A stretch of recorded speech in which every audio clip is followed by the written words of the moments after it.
Good evening, folks. Welcome back to another hobby hangout. How's everyone? How are you doing? How's your Wednesday? It is Wednesday. Yeah. How's your Wednesday going? How are things in general? So we've got a nice little gang in the chat tonight. Let's see who we've got in. Peter Nicholas in nice and early. Says, I await your post with anticipation and interest. I'm assuming that wasn't the first message. And he was asking what the points value required for the strike teams was. Yeah, and Peter Kuman has replied there. Thank you, Peter. 150 points. Now, I've just been going through my my Veer-Myn tonight to see what comes in the faction starter box and how many points is in there. And I was quite surprised to find there's over like 270 points worth in there.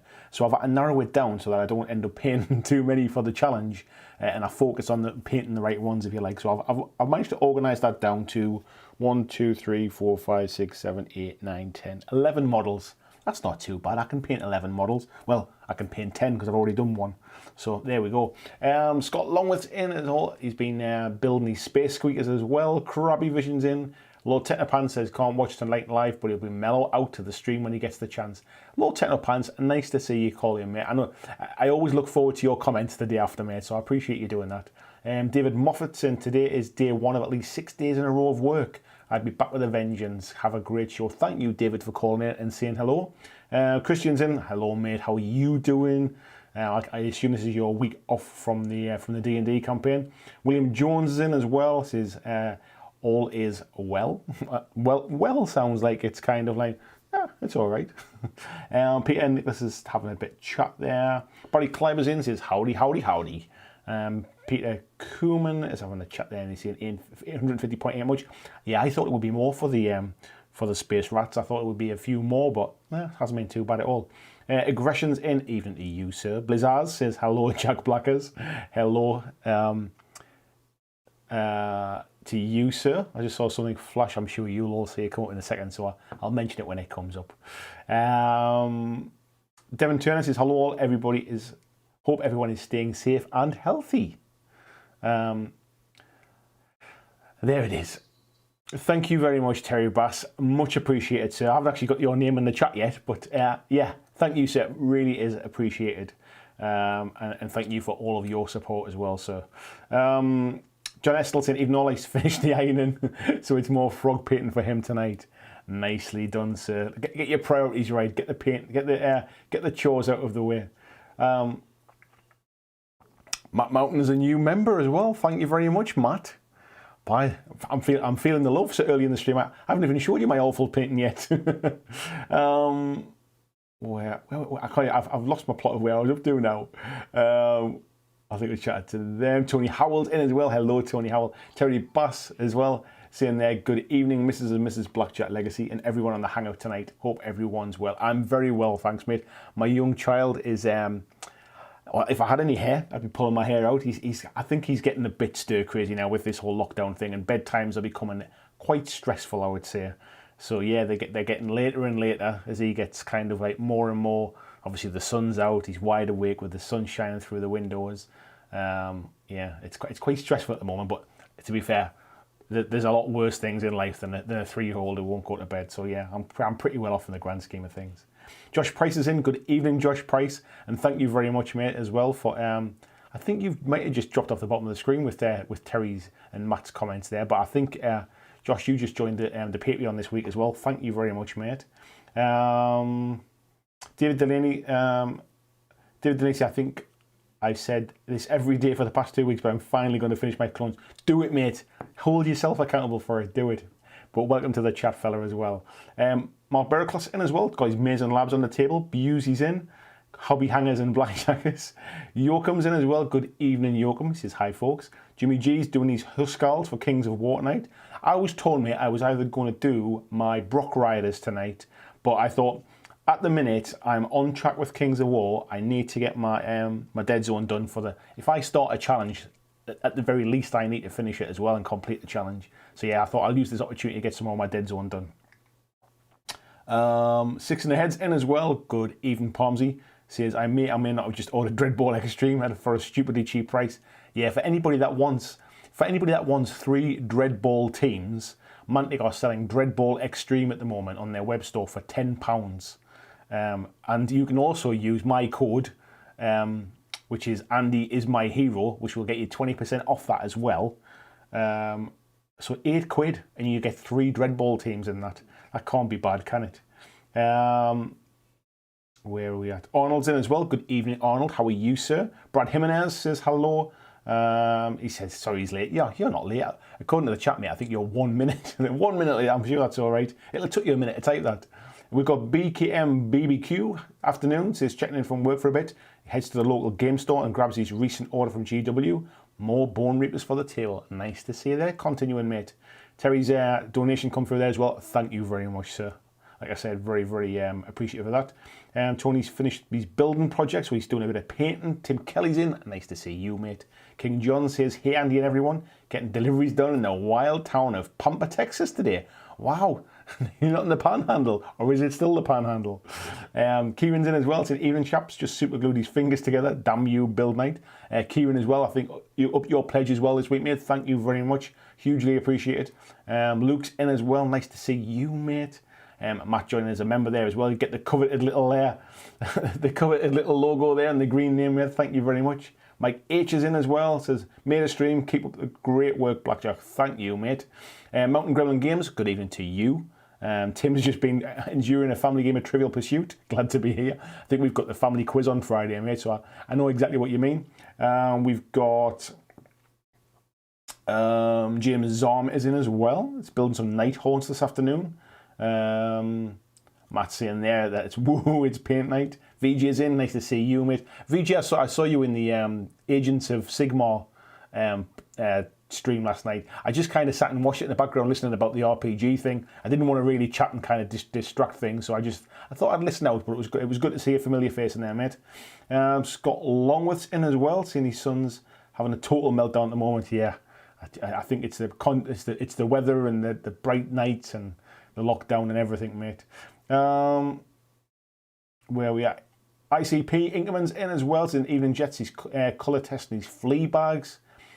Is it Dave, ICP? I'll have to try and remember your name. I think it's Dave, isn't it? Jonathan Elgie's in. Pomsy's in. Yeah, cheers for the code. You really are my hero. King John is in the Panhandle. I need to get my my US geography degree, I think. Peter saying you have better behaviour. I'm almost finished with Lucille from the Hazenegan board game. Robert Marshall saying he's catching it later. He's just dropping in from work. Thank you, mate. VJ saying it's 5:30 here. I tell you what, mate, that is commitment, honestly. Deep Red's in as well. Arnold's found a lot of old squigs. We've got Paul Imminence says, less talk and more paint. I think on that, I will definitely dive in. And hello to G Daddy Cliff as well. And ICP is saying, Andy, it's Dave. I thought it was, mate. I'll have to try and remember that as well.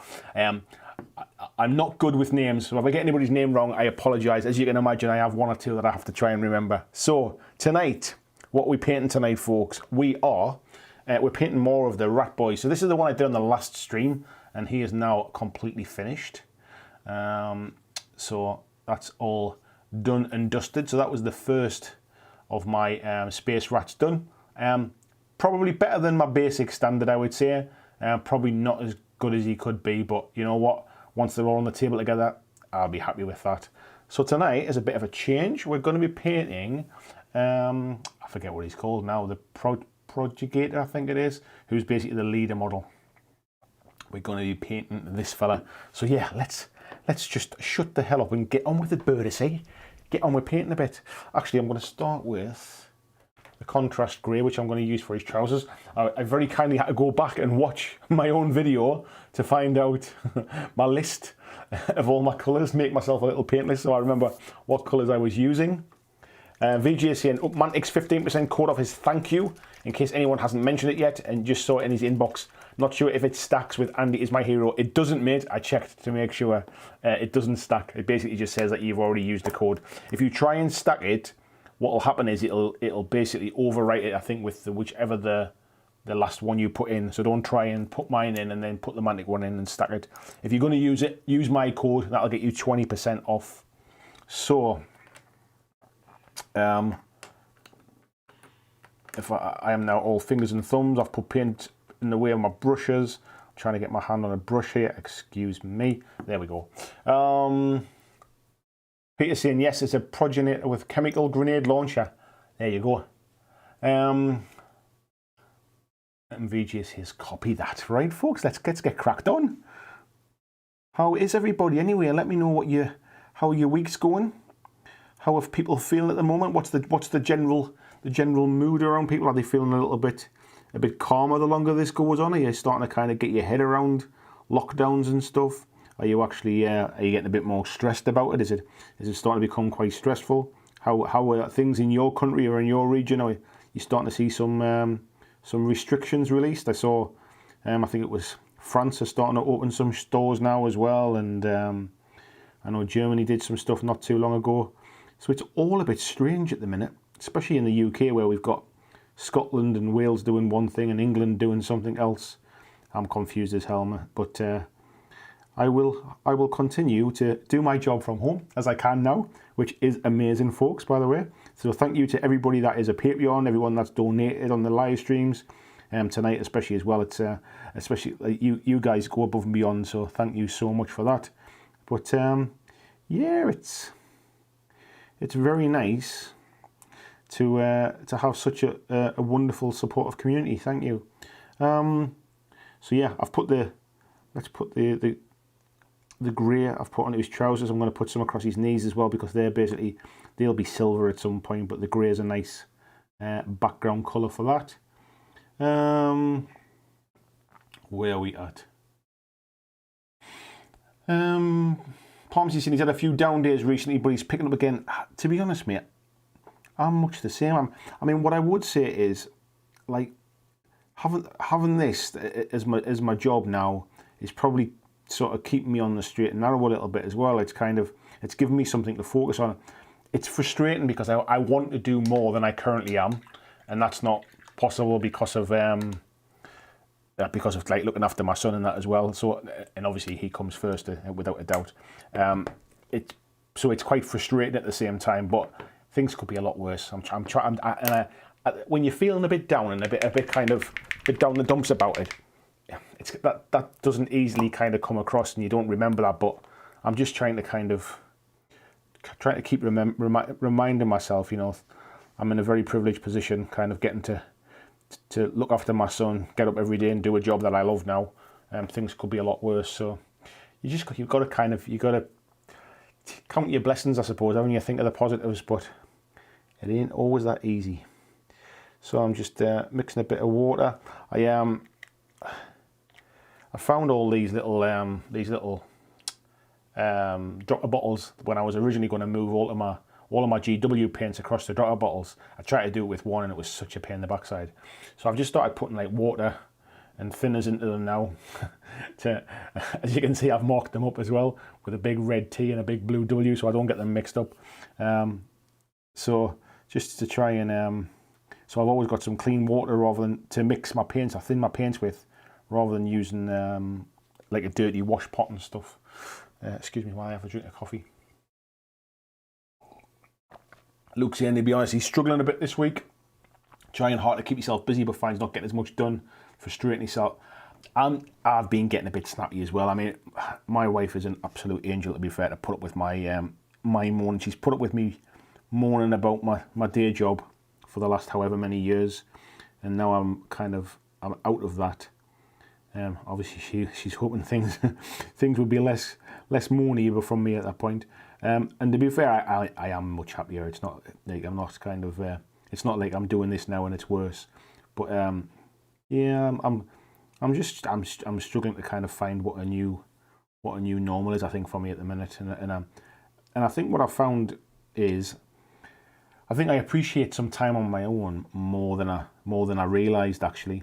And that's not to say I don't appreciate time with the family, but I think I was so used to having sort of time during the day when everybody else is either at work or nursery and stuff. I think I just kind of got used to my own company a bit as well. So yeah, I think we're all finding things are not quite as great as they could be, but they could be a lot worse. And that's the bit I have to try to keep remembering. BKM saying he's Ender 3 Pro delivering today. Haha, hobby overload, several bone reapers now and his printer coming out after 6 weeks. Yeah, I'm starting to see loads of people on the 3D printing there front now as well. Clive from Mantic, who's a friend of mine, sent me a 3D printed dwarf for my dwarf list. He'd printed 2 off and he had a spare one, so he sent me one as well. So I've got a nice proxy stone priest to add into my dwarfs, which was very, very kind of him. And to be fair, I'm starting to see like sort of 3D printed stuff, be that resin or PLA stuff. I'm starting to see it firsthand, and the more I see of it, the more it makes me think, yeah, I'm going to dive in at some point. It can only be a matter of time. So yeah, I'm impressed with that stuff. Where are we at? Scott saying, what's that model? It is, is it a progeny? I think somebody was just clarifying me. It's basically the leader model made from the starter box for the Veer-Myn faction. Yes, it's that one. Yeah, but I think because it's so small, you kind of don't think of it as the leader model. I think that's the bit that kind of confused me when I was putting them all together. I was looking for like a big leader type thing, a big hulking bad boy, but this little fella is obviously the wise one. It doesn't need to be big to be clever, I suppose. And that gun on his arm, I'm assuming, will cause more damage than it appears to. So, yes. VJ saying Australian retail's opening back up this weekend, still doing distancing, and his jobs are still shut. It sounds like your approach is kind of similar to the UK. You're obviously further ahead than us, and but I think Jimmy, I was just reading there, Jimmy saying worried we're opening up a bit too quick. To be honest, mate, I keep swinging backwards and forwards. It's part of me keeps thinking that, you know, are we overreacting? Like, if you actually boil down the and it's awful to see because a lot of people have died. But if we actually start to boil it down between the people that have died that were high risk and the people that kind of died that weren't at high risk, and what the age profiles, you know, part of me thinks, you know, are we ready to kind of open up for certain things, and then I swing back completely the other way and say this is crazy. It's, you know, nothing's worth risking people's health for. And I think it's just when I'm having a bad day, I want it to go back to normal, and I think it's just wishful thinking, mate, half the time. So yeah, I'm you know, I'm the same kind of Facebook expert as everybody else is at the minute, kind of reading what's on TV, reading what's in the news and watching what's on TV, and basically trying to draw my own conclusions, because it's just not that clear really what the hell we should be doing or what we shouldn't be doing. All I can trust in is hope that the so-called experts know what they're doing, and then I'll just stay home as long as I can and keep my family safe. Terry says, love the space rack you've painted. It's a brilliant job in my eyes. Can't wait for my eye laser issues to finish so I can try and catch you up. I tell you what, mate, you will be rocking it soon enough. All this time off that you've had, you'll be rested. You'll be ready to come flying back and just blast us all out the water with your new paint jobs, mate. So yeah, speedy recovery for your eyes, mate. Steve saying, back to work this week and back to the stress. Yeah, I can imagine, mate. I can only imagine what it must be like. Like I say, I'm very fortunate that I now get to do what I do, and also be able to do it from home as well. So yeah, I might have a whinge and a moan sometimes, not on streams and stuff, because you lot don't tune in to see me whinging and moaning. But yeah, I still have my down days as well. So, but the beauty of it is I'm with my family, or some of my family anyway. Obviously, not my boys, who I can't get to see at the minute. But my family's safe. That's the main thing. And yeah, things could be a lot worse. Arnold's got 2 visits planned to the UK this year. First at the end of July, but doubt it's still going. So hope the end of September it's back to normal a bit. Yeah, I tell you, I saw something on TV today which was essentially, and I apologise for talking about this, it's just on my mind at the minute. I saw something on TV today where the kind of like the travel industry was saying, you know, like, so when's it going to be safe to start kind of going? Like, if there's a country that's saying that they're fine now, can we go there? And it's like, I can't believe any country would want us to go there. I'm really surprised that they're being quite so flippant about it. So It's all quite interesting at the minute. Right. Joachim says he's fine, but hasn't had that many restrictions in Sweden. Everything's a recommendation, but he's been working from home. That's good, mate. Krabby sent in, nice to see you, mate. He says he's felt a bit shit recently as well, to be fair, trying to concentrate on the positive. Yeah, I think that's all we can do, mate. Vijay said he found transferring his GW paint to drop was quite relaxing. Yeah, it was just, I think it was just taking too long, and I was worried I was just going to spill more paint than I needed. And then I also think I bought the wrong size dropper bottles, so there's less space in the small bottles than there was in the big pots. So yeah, I thought it was just as easy to do that. Paul said he's got a desk at last, so he's flying high. Nice one, mate. I know you were saying you didn't have quite the sort of the hobby area sorted just yet, but he's 2 weeks behind the Deadzone challenge. I tell you what, mate, you might be 2 weeks behind, but I've only got one model painted. Don't worry about that. You will soon catch people up. So. Where we Peter saying he's pressed the button on his PC and ordered Dreadball Extreme for $12.99 including postage. That can't be bad, mate, can it? Krabby's got a few more revs painted tonight. King John saying things are a bit stressful. Or he did before I jumped off my screen.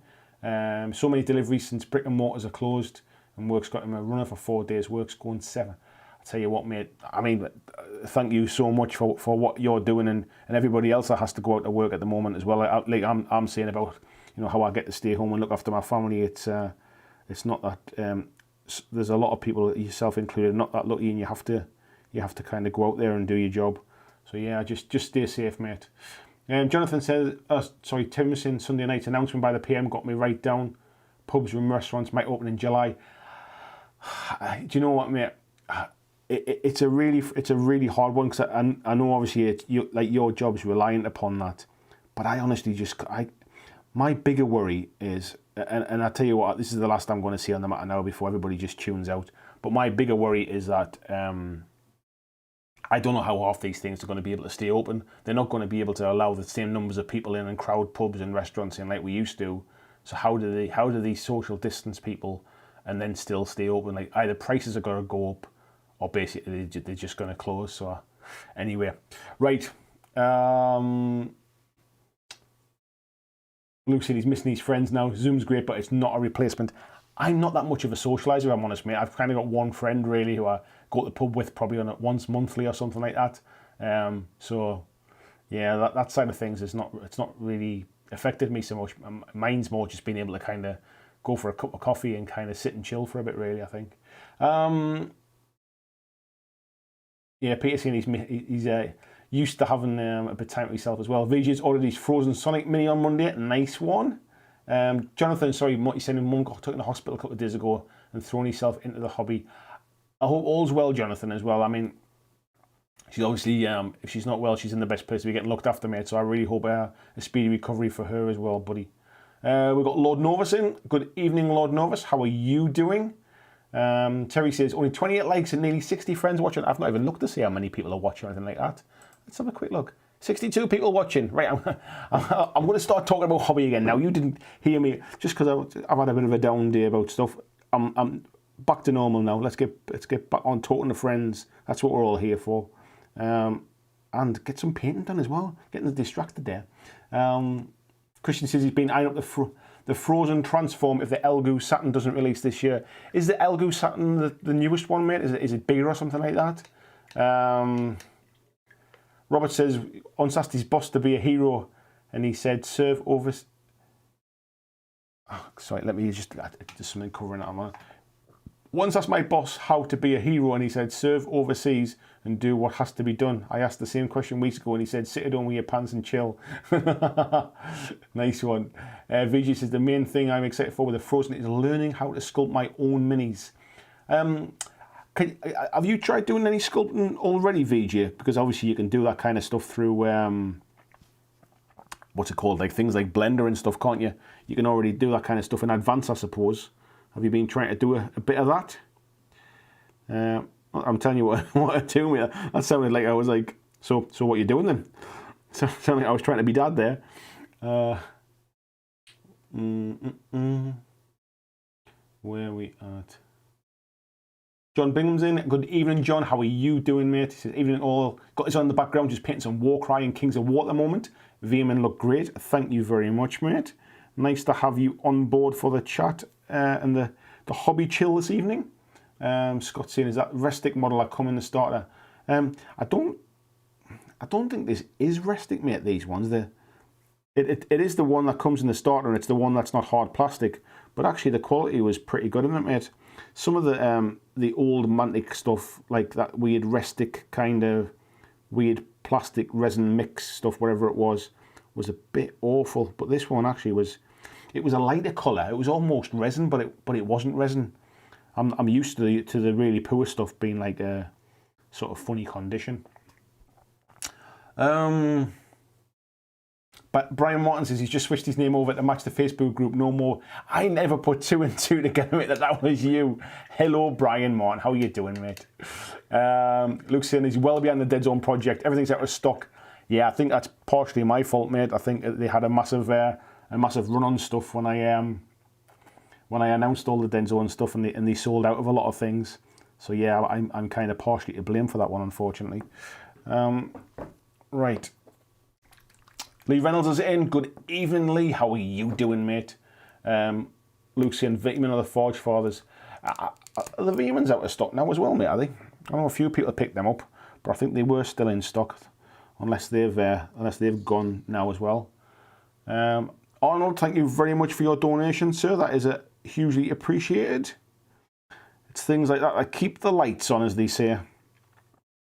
So, for any new viewers, obviously you all know that. Oh, sorry, you're here. Might be the first time you've been here. Maybe you've been here before, but just for reference, this is now my full-time gig. This is what I do for a living now, making content for you fine folks, and it's all community funded. So things like those donations are basically paying my wages. That's exactly how this works.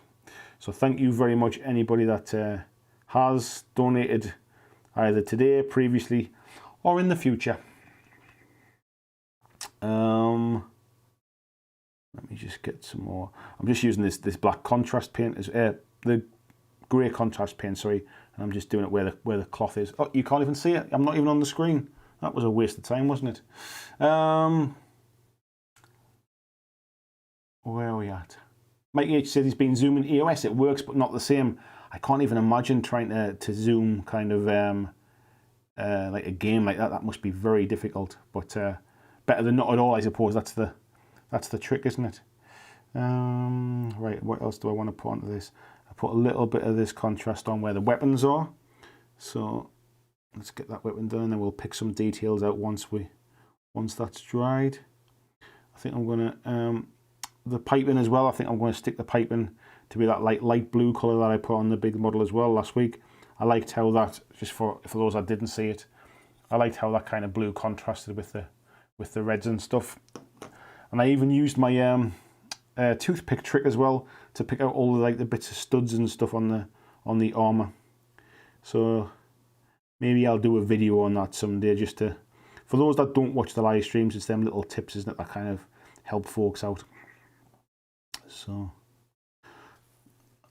I've had a bit of a move around here just with the camera position, and I'm so used to going back to the same place, which was uncomfortable for long periods of time.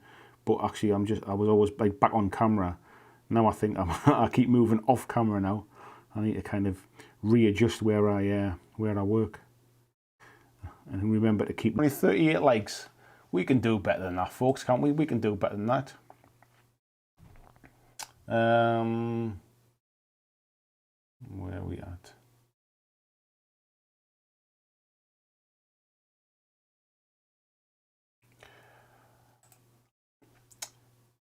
Am I still streaming, folks? Is that still going okay there? Is it? Yeah, it is, isn't it?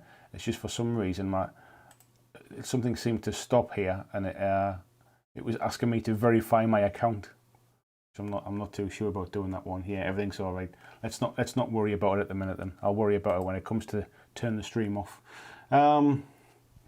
Where are we at? Let's have a look. VJ says he's been modelling 3D for years for his job. Of course, mate, I completely forgot about that, buddy. Peter Cooman says, would love to donate, but don't have a credit card. I tell you what, mate, don't worry about it. It's absolutely fine. There is no pressure for anybody, mate. No pressure for anybody to donate. I appreciate your support just by being here and supporting these streams as well, because and spreading the word, get new people in here as well. That's the way it works.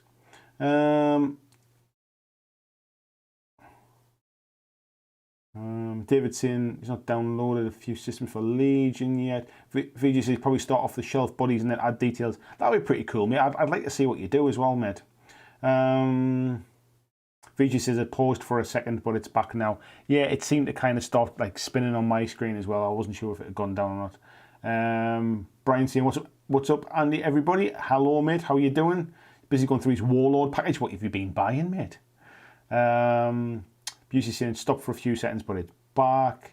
Deep Red says, mine only play at 144. I'll keep stuttering. It seems to be all right at my end, mate. I mean, let's have a look. What can I? It's playing at 1080 on my end, so I'm assuming it might just be your connection, buddy.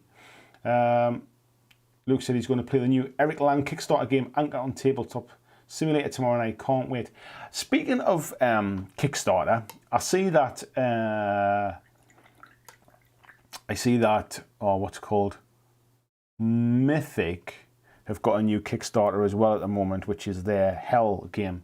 Now, I checked it out last night, and my gut feeling was it's another one of those huge big Kickstarters with loads of minis in, with way too much stuff in that you will never ever play the game. It's not coming to retail like most other Mythic stuff as well, and I'm starting to think that I'm getting a little bit turned off the Mythic stuff, if I'm perfectly honest. I feel like it's just...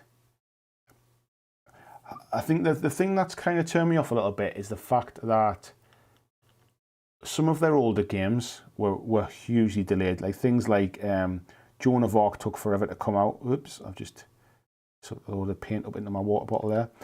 Joan of Arc took forever to come out. Solomon Kane's still not released yet, and that's been like well over 2.5 years or something like that. I think Super Fantasy Brawl looks fine.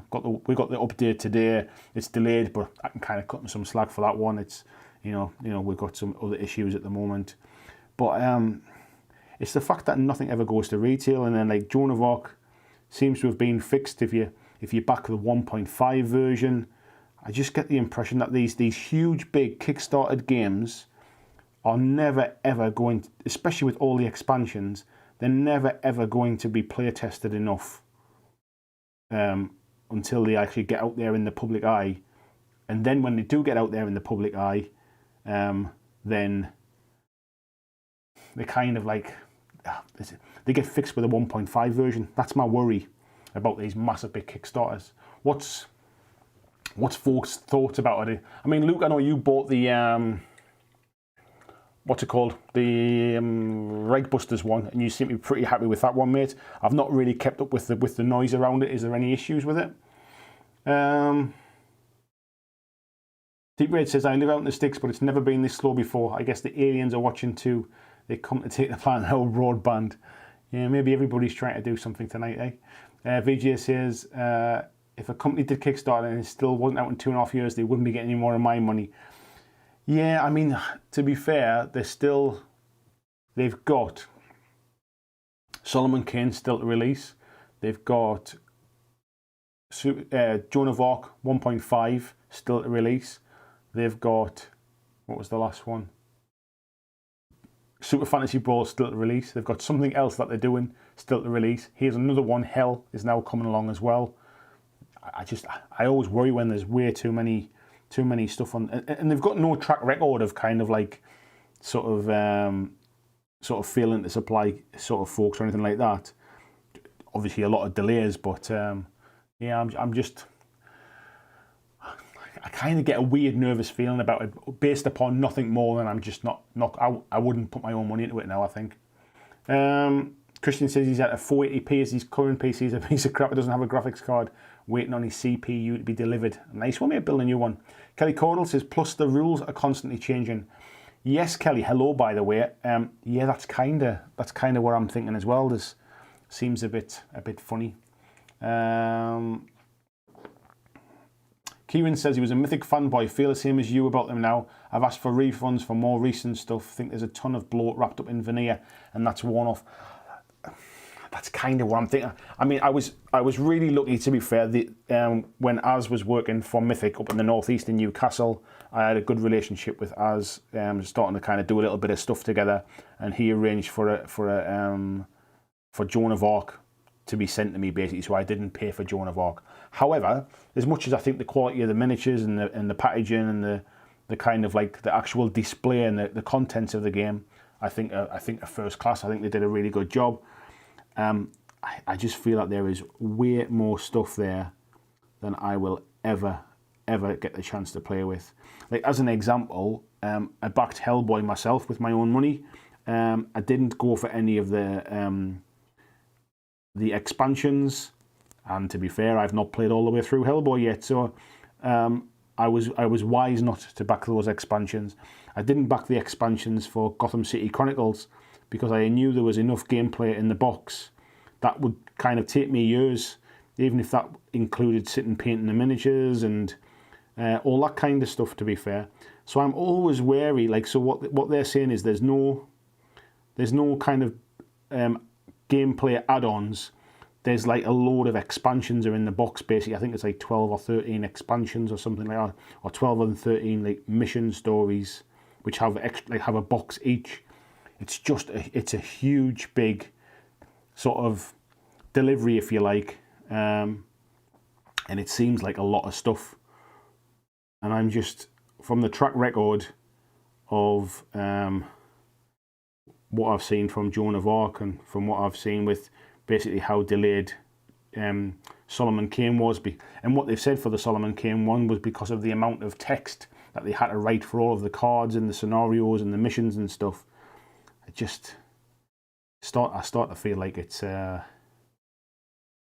probably not for me, that kind of stuff. Dave saying, anybody going to go to Days about Fleabag colours? I don't really know the Fleabags that well, mate, to be fair, to give you advice.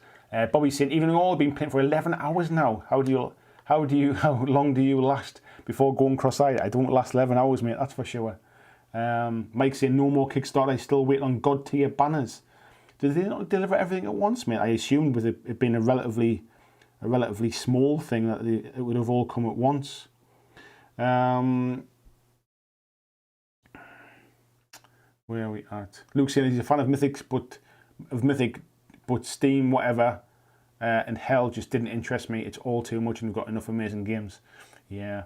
Kieran saying he's Right Busters is finally in the post. Heard there's been plenty of issues with rulebook and scenario printing errors. So that's exactly kind of what I was expecting, mate, to be fair. Jonathan saying that companies making more and more games and not fulfilling outstanding games is a bad sign. VJ says he cancelled his Super Fantasy Ball pledge and just decided that I probably won't play it. I'm really, really looking forward to Super Fantasy Brawl. I played a lot of it because I got the opportunity to play it alongside Az and stuff, and the Mythic guys, and I was really kind of interested in that game. I was really pleased when they took on a organised player manager up here in the northeast as well, and I had really high hopes for that game. Now the fact that they closed their Newcastle office, or their UK office, I should say, really as well, and laid a lot of staff off. Some of that staff included the designers of the developers for Super Fantasy Brawl. It also included the organised player manager, and now on top of that, the fact that we're not really hearing much about the future of the game, and obviously we're not at the minute. We're not in much of a position to be doing much in terms of organised play either. To be fair, there's just a couple of little warning signs. I'm still pleased I backed it. I'll still enjoy playing it. It's straightforward enough.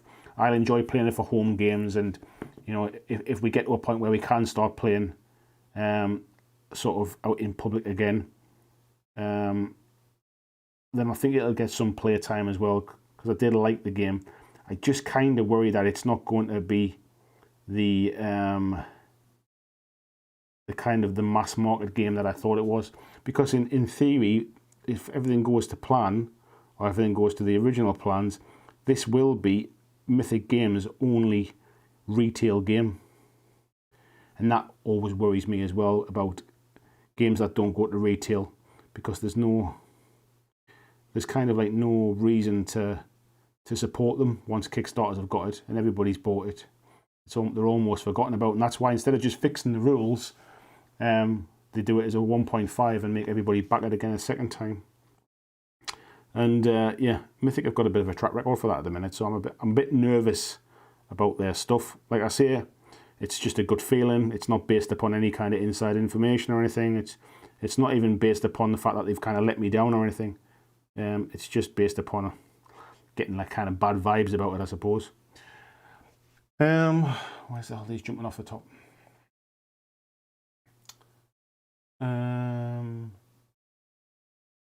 Kieran said, I think your nervous feeling about them's well founded. Yeah, and this is just as a customer, basically, mate. Not to do with sort of YouTube channel or reviewing things or anything, just as a customer. Luke says, prime example, still hasn't managed to play Rank Busters. Tried to 3 times, but stuff keeps getting away each time, but it's a great product. There has been a printing error or two found. Dave said he's never backed a Kickstarter.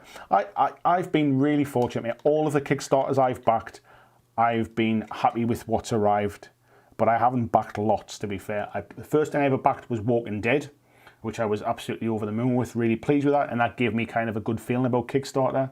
I've backed Hellboy, which again, everything that come, I was happy with what I received. I also backed, let's think what else, what's it called, Gotham City Chronicles. To be fair, I was happy with what arrived. It's not like kind of, I don't play it often enough, but I'm not disappointed with what I got for my money. Have I backed anything else? I've backed Super Fantasy Brawl, it hasn't arrived yet.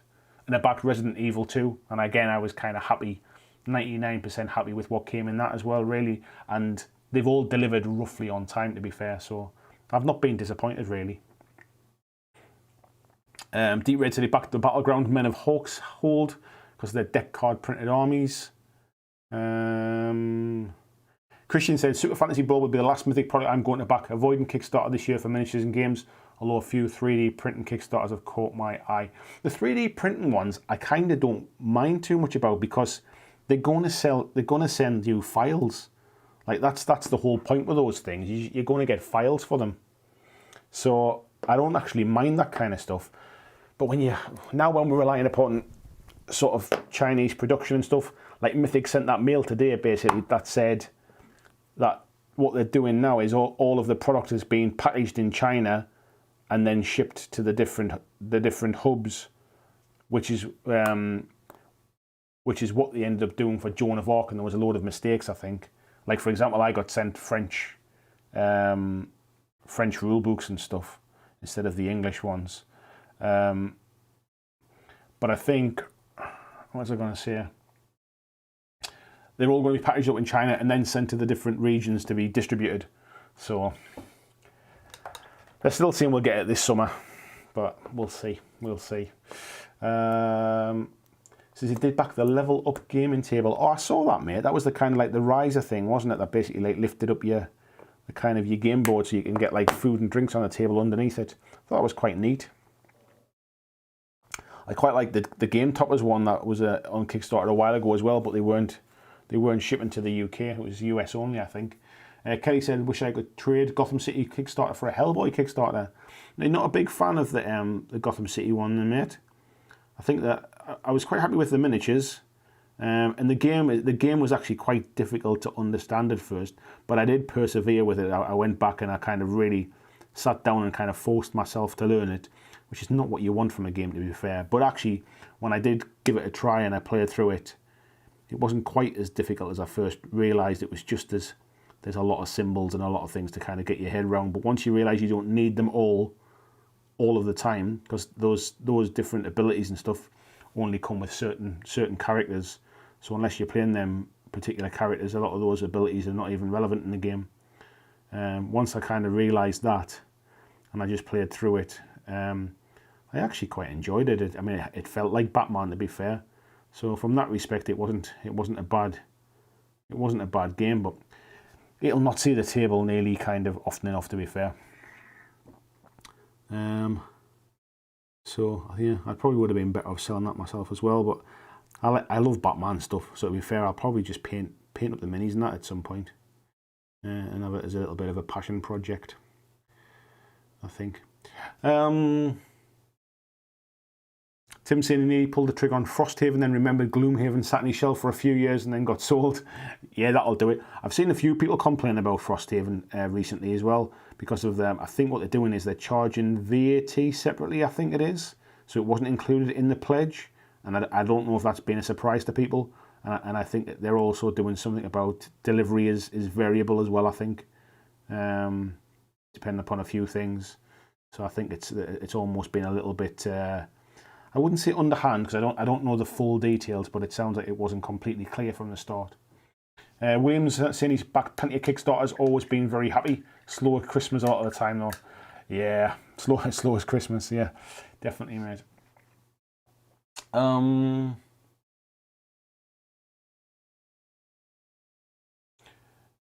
Mark was in as well. Hello, Marco. How you doing? Busy saying how late is too late to cancel a Kickstarter. I'm not sure, mate, actually. I'm not really sure.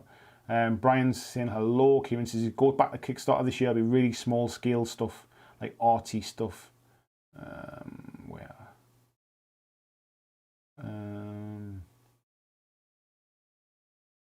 Good stuff, mate. No big box pledges. Yeah, with long lead times. Vijay saying once they have your money, you're done, mate. Yeah, I'm not sure at all, mate. Peter says enough games out that I want. Can't buy everything as it is. So why would I buy it on Kickstarter? That's my reasoning. I think some of my kind of like reasons I'm holding off on Kickstarter stuff is because I've seen examples of a few things I've bought where actually I haven't got them any quicker than they were available in stores, and those Kickstarter editions have been available in store because stores have bought the Kickstarter editions as a retailer pledge level, and then on top of that they've had them discounted as well, so for less than I paid. So yeah, I'm thinking by the time it comes to retail, if it's something I want to play, I'll pick it up then if I think it's good value. And by that point, I'll probably know more about it. I'll have seen reviews coming in about the printing errors and all the other things that we've just been talking about, really. So I figure I'd rather take the risk of paying slightly more for it on the understanding that I know for a fact it's kind of worth the money or whatever. So we'll see how that goes. So I'm just putting some of this blue onto this pipework just to make it pop a little bit, give it a little bit of focus for the eye. We'll put some around the front here as well.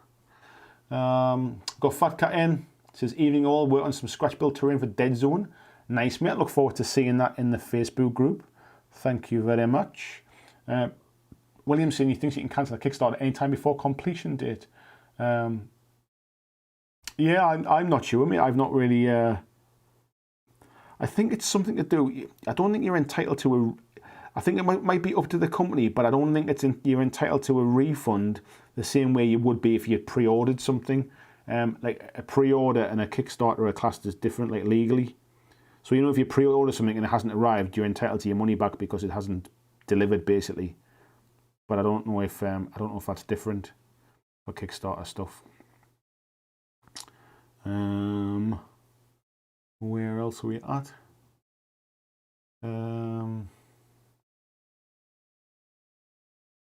Flying Mammals in as well. Hello, Ruth. How are you doing? Tony's saying he's not done much with Kickstarter. Did a skirmish for Warcaster. Oh, you did, mate, didn't you? Yeah, they shouldn't be too far behind, I think. You've also done League of Infamy as well, yeah. VGC's been doing mainly card-based stuff.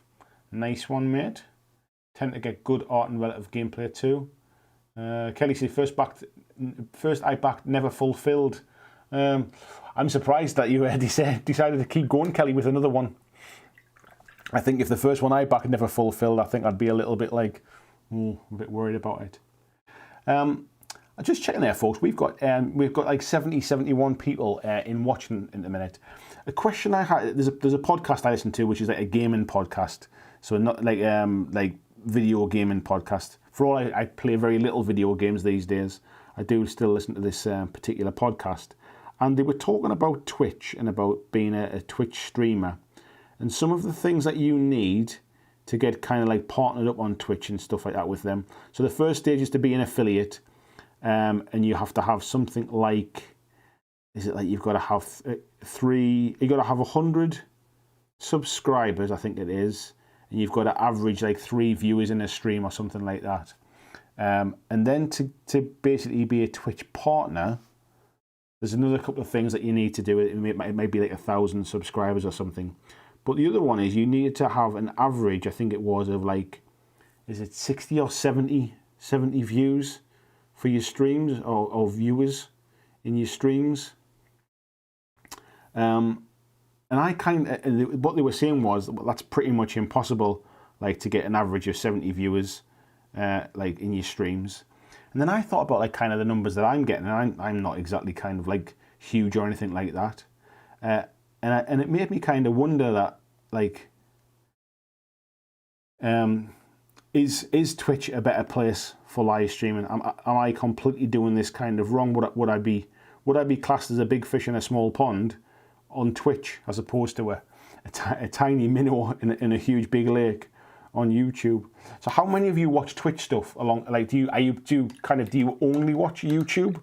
Do you watch Twitch stuff as well? How many people watch kind of painting channels or streamers like tabletop streamers on Twitch? Are any of them kind of any good? Who should I kind of keep an eye out for? Just be kind of good to get a different viewpoint, really. What we got here. It's kind of hard to pick out what some of the stuff is on this one, actually, because with it being that little bit smaller. Martin, only thing he's back lately has been the Scale 75 contrast paints. I'd heard they'd been doing something like that, mate. You have to tell me what you think when they arrive. Be good to get your viewpoint as a guy who knows his paints. VJ saying wouldn't back anything from Archon Studios. Yes, that will be the ones that are doing whatever that recent one was. I forget what it was now. Was it a video game or something? It was the... Oh, what was it called? It'll come to me in a second. It was based on the video game, wasn't it? A little bit like Right Busters. I forget what it was. Devon Turner, I've just seen there. Considered Frosthaven and realised not to see most of the content. Gloomhaven, Jaws. Let's just jump off there. Jaws of the Lion looks much more up my alley. Yeah, third of the price as well. King John says looking forward to Kings of War RPG. I've never played any RPGs, mate, so that was never going to be kind of like on my back list. But again, I guess it's one of those things that if I ever did get round to kind of playing more RPG stuff, I can always pick that up at a later date, I suppose. And again, I can kind of wait and get people's opinions on it, because not playing RPGs, I've got nothing to compare it to. I've got no idea if it's a good example of an RPG or a poor example of an RPG. So I'm really sorry about not being on camera tonight, folks. I definitely have to retrain myself to be in the new position where it is more comfy as well, but I just get so used to putting it back to the same place. Yeah, so I'm not suggesting it isn't going to be a good one. I know it's done by Red Scar, I think, who do a lot of other RPGs, but I just don't know to compare it really. So I'll kind of wait and see what people's thoughts are on that one. I don't know whether you've played any of it so far. I know there's been a lot of bits of demo stuff. There was some stuff at the virtual Mantic Open Day as well. They were doing some sessions and things. So if anybody has had the chance to play it or demo it and have got any thoughts on it, I would love to hear what you think. VJ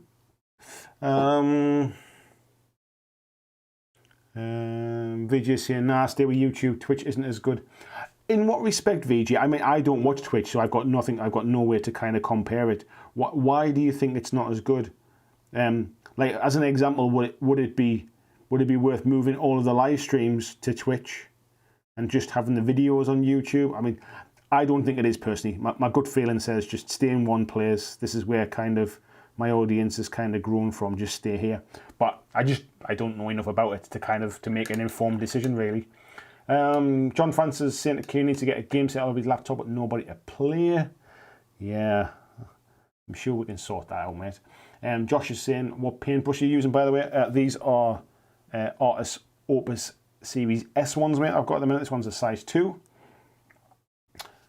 Mark was saying, what's Twitch? Twitch is where GW do all their stuff, mate. That's where it is.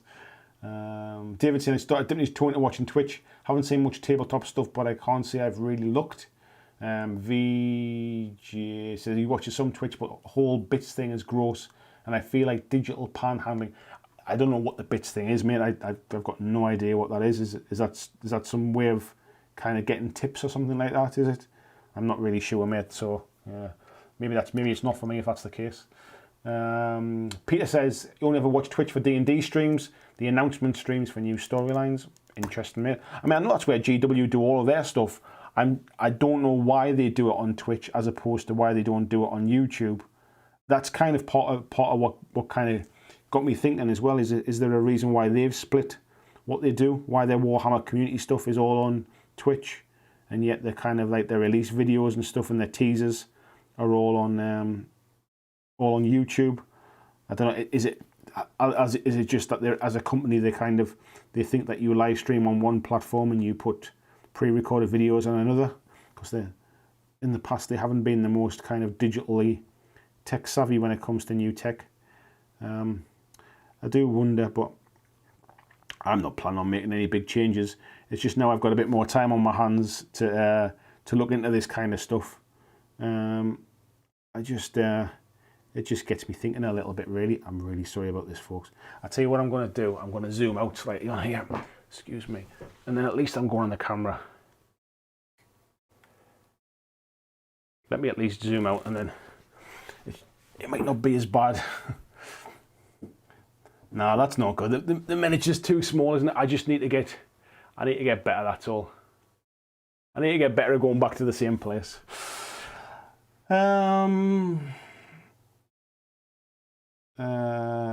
Kelly saying, James Wappel, painter watches moved to Twitch when YouTube started shutting down his live streams for no reason.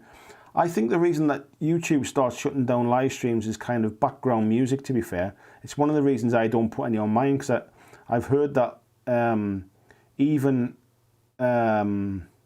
when you're using music that's been kind of confirmed as okay to use, there's still been some issues with it, basically, because people can put like a copyright strike against it, and they'll take it down, then they'll check, and then they go, oh, actually, no, it's absolutely fine, there's nothing wrong with it.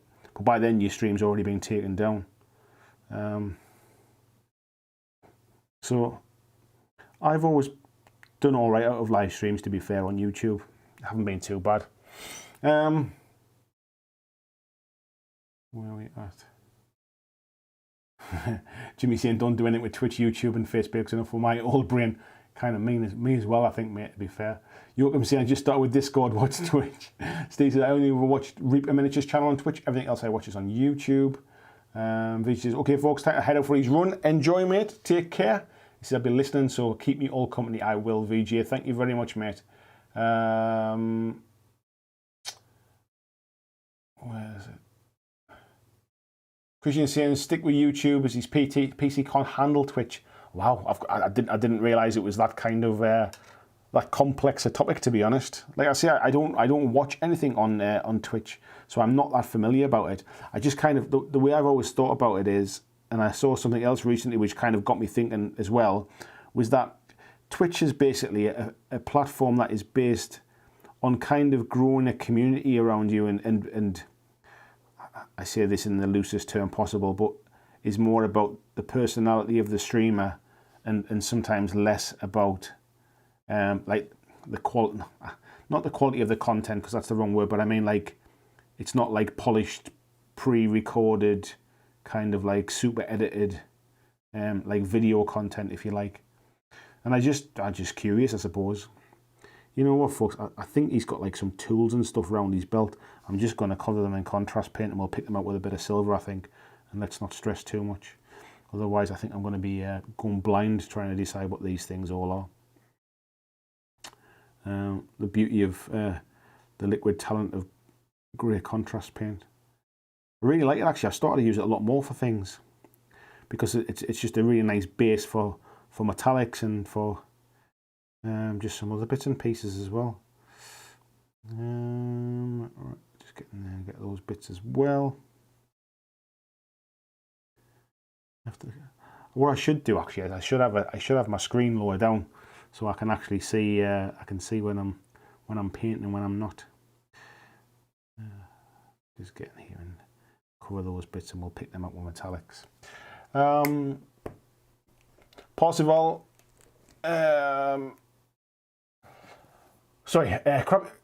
Parsival's in. Good evening, mate. How are you doing? Krabby saying you can stream to both, mate. Just try that for a bit. The problem is, mate, if you stream to both, what they called Twitch won't allow you to do a partnership program with them, which is basically the monetization side of things. It's part of your contract with them, basically, that you can't stream anywhere else. So it would need to be kind of like a long-term thought-out plan, really, mate. And that's part of the reason why I'm asking. I don't know enough. I don't know enough to find out whether it would be worth the hassle.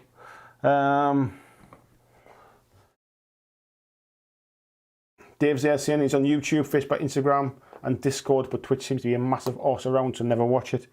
That's kind of how I feel about it. Like I don't understand it enough. Like when I've gone in and I don't understand about how to set things up. I streamed once on it, and I decided to try and stream like video games on there as a test, and it was a long time ago now. And what I found was it was really it was a really steep learning curve, to set things up, and I didn't have a clue what I was doing. I basically streamed to what I thought it was just a really quiet room and nobody was chatting. I think I was streaming to a bunch of people, but I couldn't seem to work out where the chat was.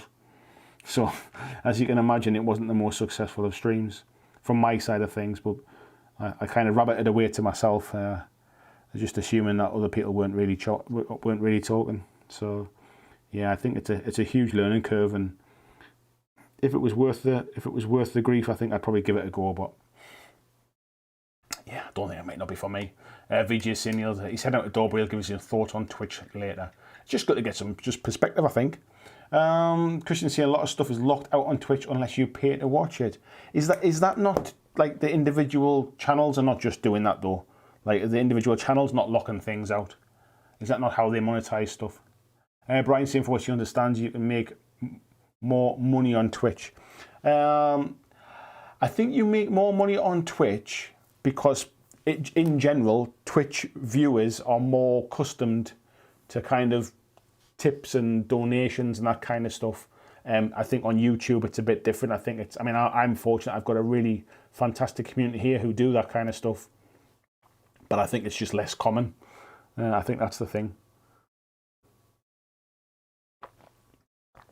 Excuse me. VJ saying GW do their streaming on Twitch so they can charge for subs. Yeah, I did kind of think that. I mean, you can, so people who are members here, I can basically make my streams for members only. I can make the chat for members only. Like I'm not going to do it, but that's another way to monetize the stream, is that I can see anybody can come and watch a live stream, but only members can chat in it. And that's not what I'm about, really. I'm about kind of inclusive, like including people as opposed to excluding them, really. Which is why I struggle to make sure that like my Patreon benefits are good enough for people without kind of, like I haven't put any kind of videos behind a paywall or anything like that. Everything I make currently kind of goes out to everybody. I do the podcast thing as a bit of a bonus for folks, just to really to give something back to those that support me. But outside of that, really, it's t-shirts and mugs and names at the end of the stream and that kind of things. Really, I feel that I need my stuff out there to attract people to support me because they want to support me, not because it's exclusive content, if you like. I don't know, maybe I'm doing it wrong. John France says 2 versions of Kings of War RPG are available. Plays well as 5e D&D rules, but has its own tri-core system and plays faster than 5e from what he's seen. Interesting, mate. Kevin says don't Twitch or Instagram, only just start. Don't do Twitch or Instagram. I've only just started using Discord and getting the head around it. Oh yeah, I know what you mean now, mate. Matt said he used to watch a lot of Twitch, but found a lot of the channels I watch started to move behind the paywall. Much prefer to give people like you money while I'm watching now, because that's kind of where my head's at, mate. Sorry, I haven't read your comment. I think a lot of them, so I think this is what you were saying before, is basically, I think you can make more money on Twitch, but only because what people start doing is they start blocking people from watching it. So once you get big enough, I guess you can stop people watching really and charge people to watch it, and that's a bit of a weird one for me, mate. VJ says YouTube didn't have a way to charge until memberships or doing private streams. Yeah, it's only recently basically that memberships and super chats and stuff became a thing, and I guess that is in relation to what Twitch do basically.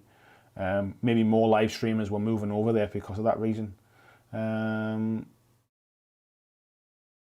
Where we at?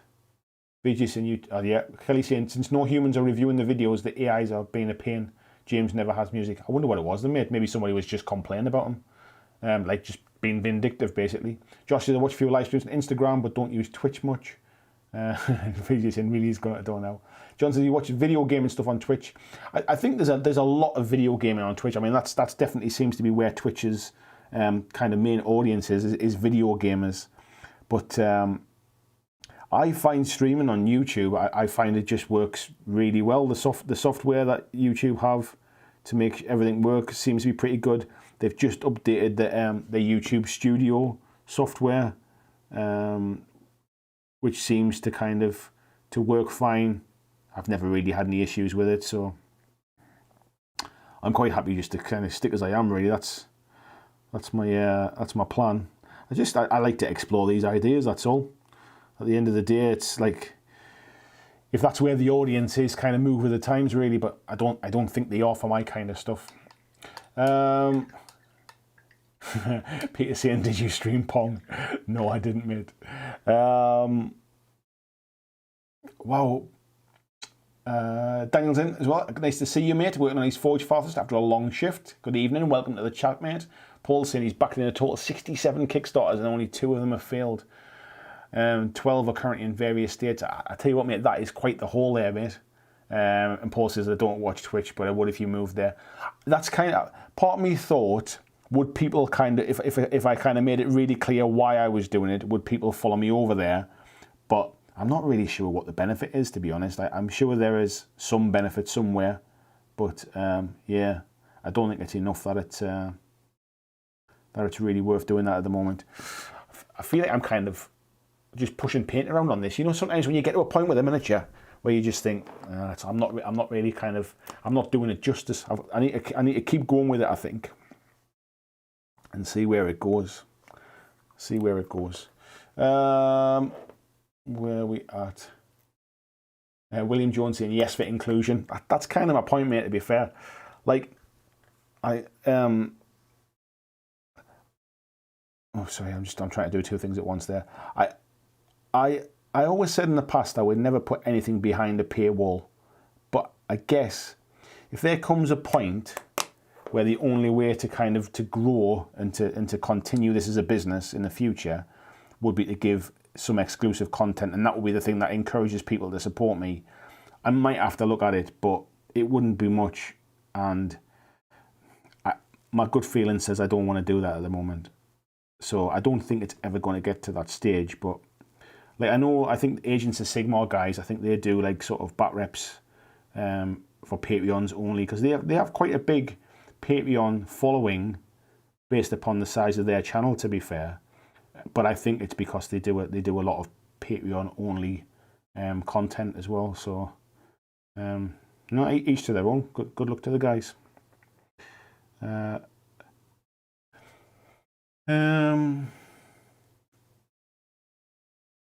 Where are we at? There definitely seems to be not a lot of love for Twitch. I think I've probably got my answer. Twitch is bollocks, gamers wanting praise and tips.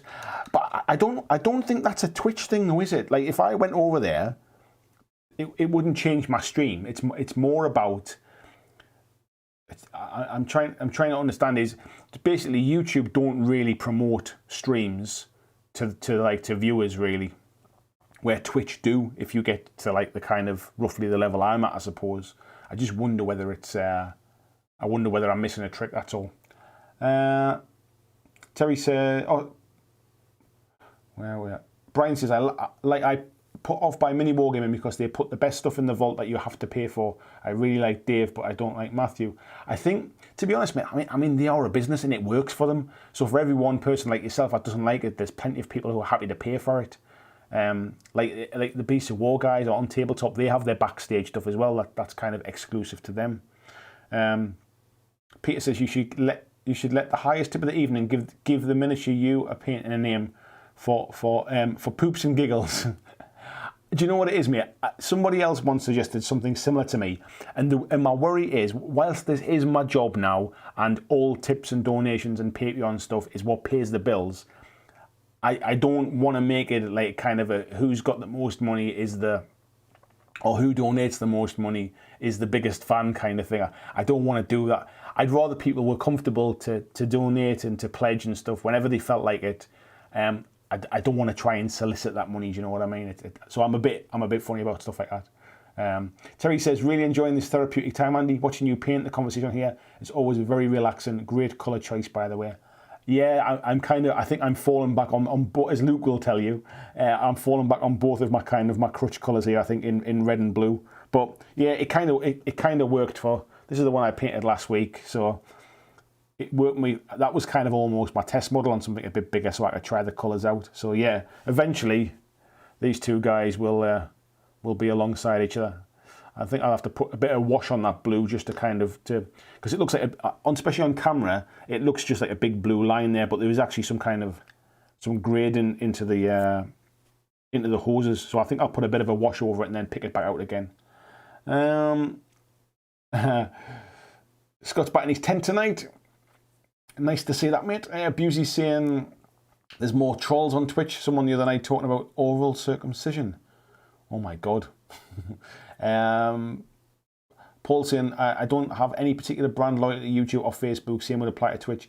Yeah, I'm the same, mate, to be fair. I was looking the other day. I think I've done over 119 live streams now on YouTube. I couldn't believe I'd done that many. But yeah, it works. That's all I need, basically. Kelly's saying the ugly miniature stage is real. It is, mate. It definitely is. Tim saying he doesn't do Twitch. Rather be playing games than watching. I think what I'm trying to distance the difference between is Twitch as a platform. Is Twitch as a platform better for me as a streamer than YouTube is? But I think I'm way down the path on YouTube now. I think, to be fair. John Francis, would you do one or the other, but not both? There may be an audience. I think what I'd probably do, mate, is I'd probably do proper videos on YouTube and stream stuff on Twitch, but I think that I'm dividing the audience, which is why I'm 99% certain I'm just going to continue as I am, really. But I'm asking you folks because I've got nobody else to ask for advice, really. Where are we at? David saying, whoa, looked away from the stream since the start. Is your Ratinator is looking great. Yeah, to be honest, mate, it looks a bit sketchy at the minute, but it's nowhere near finished, to be fair. It's just that horrible stage. Jonathan saying, couldn't get the Discord link on the YouTube Premium to connect. Don't know if it's an issue with my phone. I'll check it, mate. I don't think it's changed since I updated it, but I will go and check it. I'll do it tonight. Remind me on if I don't. Tony saying, yeah, content goes anything other than Facebook, YouTube, I wouldn't be able to follow it. Scott used to water dog artists on YouTube, then he switched everything to Twitch and I lost interest. I thought I'd seen him disappear, mate. Is that where he's gone? He's gone to Twitch. Because he had over 10,000 subscribers on YouTube, but he wasn't doing a lot of numbers-wise in views. So I wondered what had happened. It'd be interesting to see I'd be interested to see where his Twitch stream is now, to be fair. Kelly's doing the Untamed Beasts tomorrow. Nice one. 31 miniatures painted this month. Good going. Dave's saying he watches everything on YouTube and he's a backstager for Beast of War, but it's a drama to stream sometimes. Do they stream through YouTube or do they stream through Twitch, mate? I've got no idea. Devon says, I usually see most creators on YouTube use Twitch for streaming content. That's completely different from what they usually do, so they're not busying up their YouTube content. The problem is my channel's a bit different. Mine is all about kind of community and it's less about overall views and it's about creating community and having that community come back and then that community supporting me to be able to keep doing that.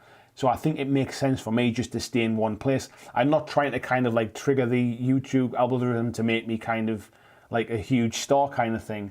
I almost just use YouTube as a platform to enable me to give you the content that you want. All I'm worried about is that I'm not getting to an audience to make that grow enough that makes this whole all sustainable, really. But yeah, I'm kind of just rambling tonight, I think, about that one. I wouldn't worry about anything. Mark said, how many live streams have I watched? Probably them all, mate. Scott says, personally, I think YouTube's more accessible. That's kind of my gut feeling as well, mate. And Christian's saying you could always Twitch stream for a month. I think the problem is as soon as I start doing something, it confuses stuff for people. I think it starts to muddy the water, and people are like, so what's he doing? Is he YouTube? Is he on YouTube tonight? Is he on Twitch tonight? What's he doing? I think unless I'm really sort of knowledgeable about it, I think I'm probably just going to confuse people. So at the minute, to be fair, things are going really well. My overall views are up. My watch time's up. My subscribers are up. Everything's going all right. Like, as I've got more time on my hands now than I used to, it's starting to work out. Like, I think my views are up like 31% this month. So things are going well. I'm not complaining. I'm just I'm kind of crowdsourcing to see what people's feelings were really about what their viewing habits are really. And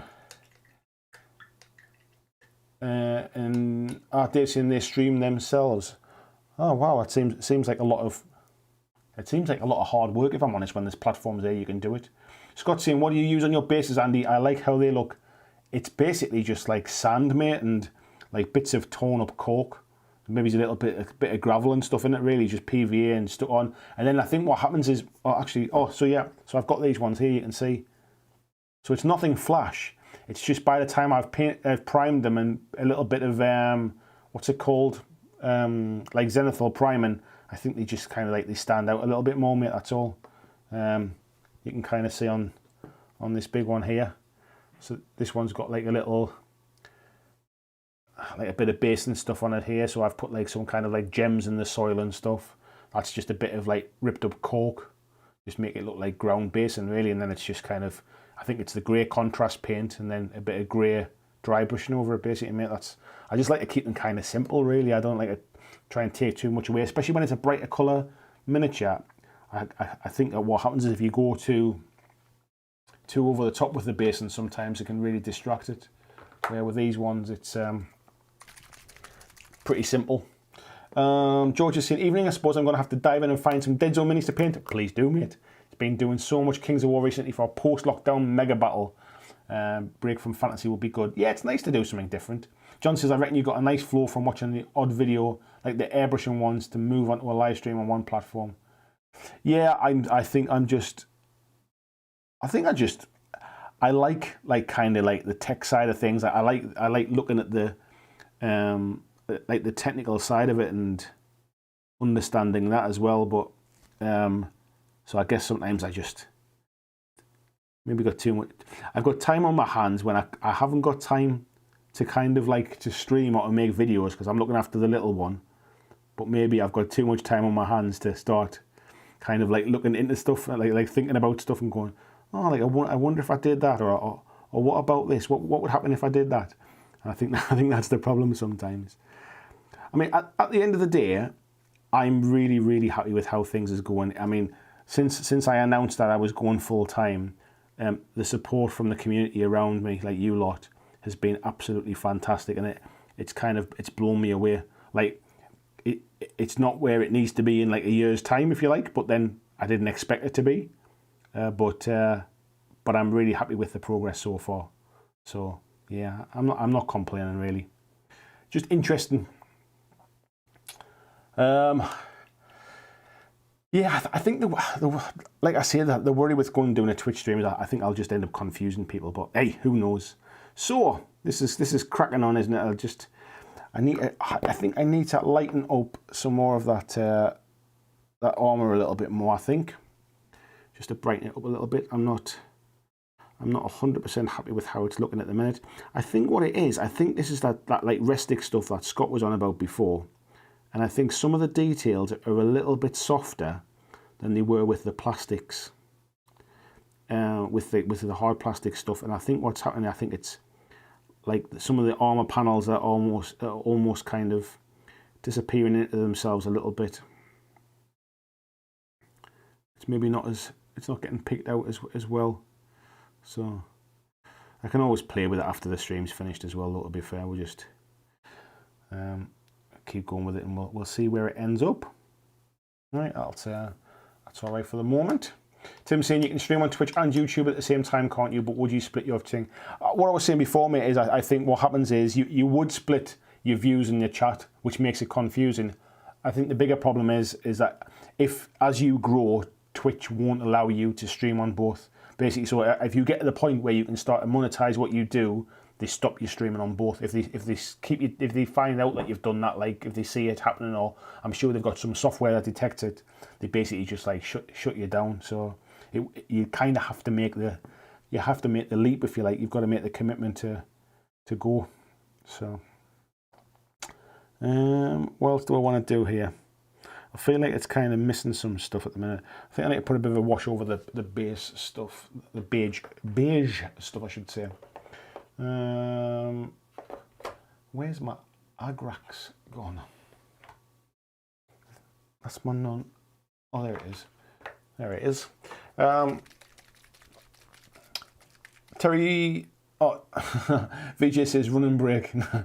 Nice one, mate. I hope you're all right. Scott, another two progenitors apologise for the spelling of restic. Yeah, yeah, and I think that's what this is, mate. I think some of the details are just a bit softer, I think. Terry says, if anyone runs out of basic material during lockdown, try drying out your used tea leaves. I used that for ballast on the track in model railway days. I would never have thought of using that, mate. And I might do that purely just to try something a bit different. Thank you very much for the tip. I would never have thought of using that. So I'm just putting a bit of Agrax over things like the gloves here and the nails, basically, just to try and get... There's not a lot of like detail in them at the minute. And they look a bit soft. To be honest, I think, as I've mentioned many times, the best colour is done, and I think that's kind of where these ones are going to get to at some point. I'll probably kind of touch them up and stuff later on, so we'll see where it gets to. But so you might be able to see there on the hosing now. You can see that I've put that black null oil wash over the top of it, and it's starting to pick out the details between the bits of piping and stuff. And around on the chest and things. And then what I'll probably do is I'll go in and I'll kind of lighten them up a little bit.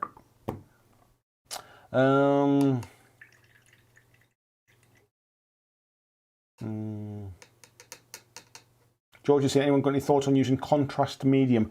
I've basically, so my understanding is, because I use my contrasts with Larmium medium. Larmium medium basically thins them down so they act more like a bit of a wash, really, where contrast medium dilutes them but keeps the same kind of sort of saturation, if you like, I think. But I've heard that basically they're really good, if you like. Devon says, maybe you could stream digital minis or board games on Twitch. Good opportunity to get the community together and play too. I think the problem is it any different to doing it here? Basically, I could do all that here. VJ saying mini wargaming is stopping their Twitch streams. They announced this morning. Interesting, mate. Kelly says that sounds highly anti-competitive and illegal. I don't think it is, mate. I think essentially what they're saying is they pay you through advertising and stuff, and through membership programs to be on their platform. And if you're basically using that content in more than one place at the same time, you're basically abusing the system that they're giving you, really. Which it's like saying I'm going to hang on, how can I think of this? I'm going to do a day's work for one company, but I'm going to take what I make and give it to somebody else as well at the end of the day. I think that's kind of how they look at it.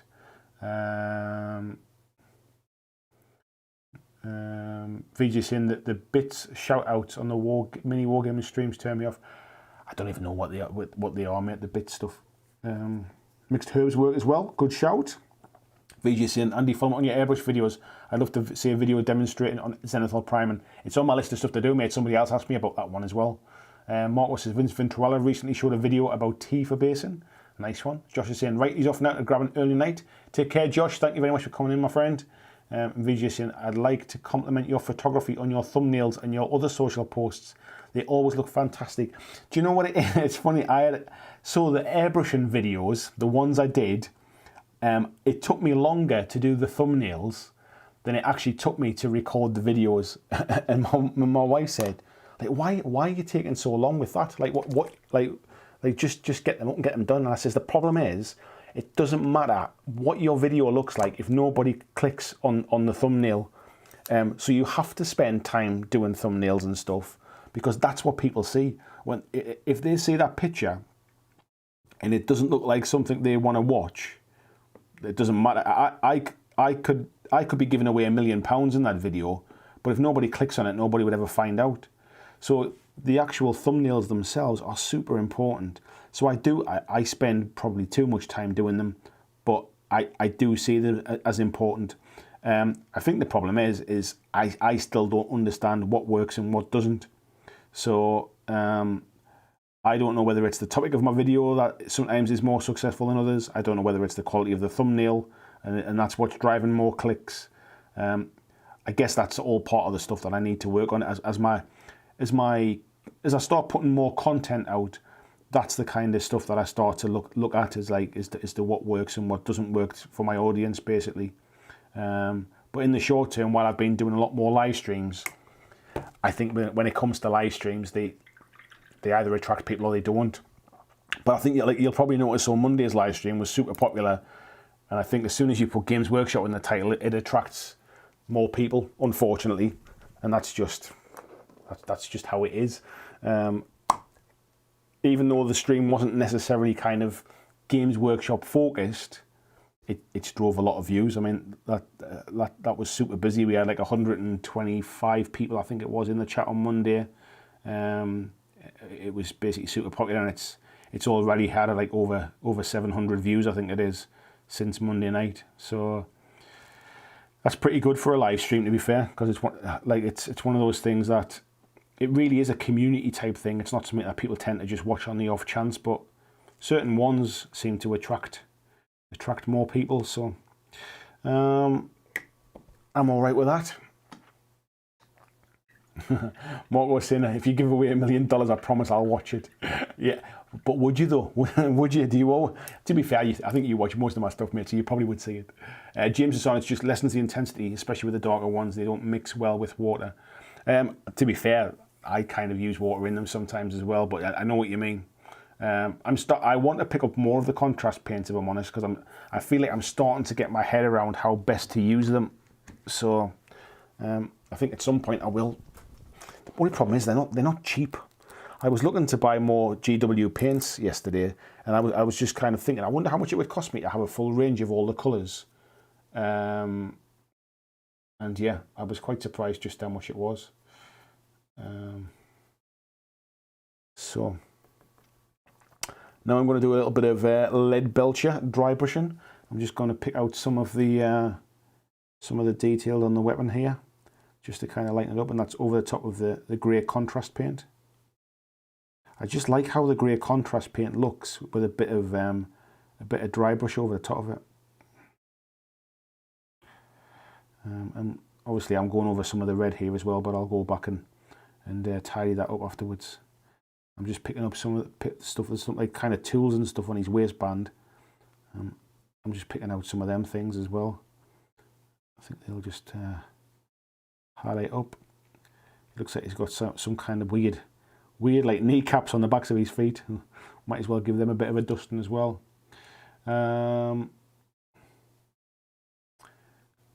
Brian saying he's got to go get some grilled chicken for supper. Good night, all Brits and Andy and everybody else. Thank you, Brian. Much appreciate you coming in, my friend. Scott saying he loves the contrast paints in his collection, and it's growing. Like how they look over metallics. Yeah, they do some nice effect over the metallics, mate, to be fair. So I'm definitely thinking about picking some more up myself at some point. how I've picked them up in the past has been when it's been for a specific project. So that's why I've got very few colours of the contrast ones. And I wasn't that keen on them when I first tried them. But I feel like I've kind of gotten into a rhythm of where they work best now. So that doesn't look too bad. That'll do.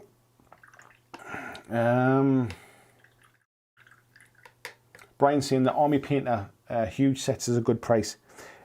It is, mate, but I'm so kind of... I feel like I'm invested in GW paints, to be fair. And that actually, I like using them, and I've got holders for them and somewhere to keep them and all that kind of stuff. It's stupid, really, but you know, you get stuck in one way of working things, I think.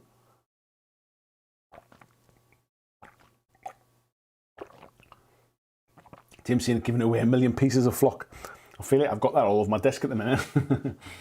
George is saying, oh sorry, Kev, hello, Kev, how are you doing? She's taking a while to get used to contrast paints, but yeah, the secret is adding contrast medium and not the one thick layer. Yeah, I'd agree with that, mate. I would agree with that. VJ says, the amount of effort you put into the thumbs is very evident, mate, so very well done. Thank you, mate. It's much appreciated. I actually quite enjoy that kind of stuff. It takes me a little while to kind of think about what works and what doesn't. As to what I like and what I don't. I'm still never happy with them. Even when I post them, mate, I'm still never happy with them. But I think it just gives an element of like a little bit of professionalism to it as well. It kind of like makes it look like I kind of care what I'm doing. So it might not. Nobody might even notice it. But bearing in mind there's just me doing this whole thing on my own, I'm sure other channels have, like the big channels obviously have like some kind of graphic designer who does all that stuff. And I'm sure they know exactly what they're doing. Me, I'm winging it, mate. It's the same with the logo. I mean, I designed the logo myself like when I first started this channel, and I've never changed it. I think at some point I'd like to kind of get somebody who knows what they're doing to maybe try and adjust it and kind of maybe bring it up to date a little bit, maybe modernize it somehow. Even just make it a bit more 3D rather than very flat. I kind of like the logo. I think it kind of stands out a little bit, more by accident than good fortune, to be fair, but I quite like how it looks. But yeah, maybe sometime I'll get somebody to give it a go.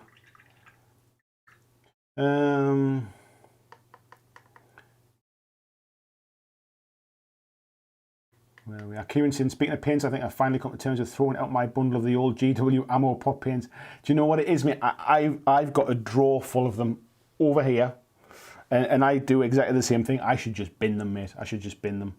Flying Mammal says, everyone's least favourite colour to paint. My least favourite colour? Probably white, I would say. I don't mind yellow. I feel like I've got a good method for yellow, but white I hate. I can't highlight white. I should probably try the white contrast paint actually to see how it works. Now I feel like I've got used to contrast paints. VJ saying, being never happy with your work is a sign you care. Yeah, I think I've got to a point where I like kind of where I think, well, I can work on it all day and it's never going to get any better. So I accept where I'm at sometimes. I do that with my videos. I do it with my live streams. I keep wanting my live streams to look better.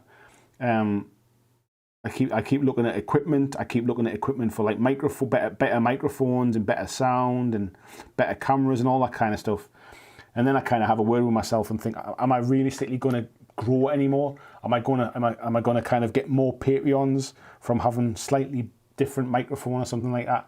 So yeah, it's a constant kind of like, I want to improve and I want to be better, but I've got to also temper that with, I don't have endless amounts of cash either. I was watching a video tonight before the live stream started.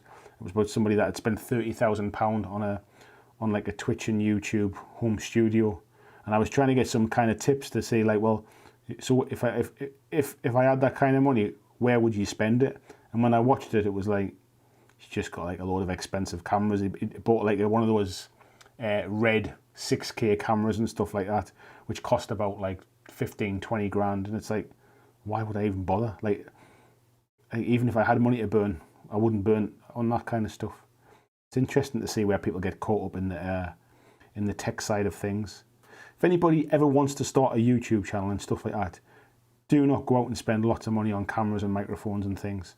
Honestly, like, just work with what you've got. It took me a long time to realise that kind of like there's a what's it called, diminishing returns, like a point where actually where you just spend more money and it doesn't really get any better. Mike's saying the white contrast makes things too grey. I think that's kind of the point, though. I find it really difficult to shade white, which is why when I did my actually kind of, let's see if I can reach one of my my stormtroopers, if I can remember where I've put them. Like when I did my stormtroopers here, they're not highlighted at all. So that is just plain white with the black bits done, because I thought I'm just not even going to try and highlight them. But actually on the table, I'm quite happy with how they look. They're fine. So, yeah.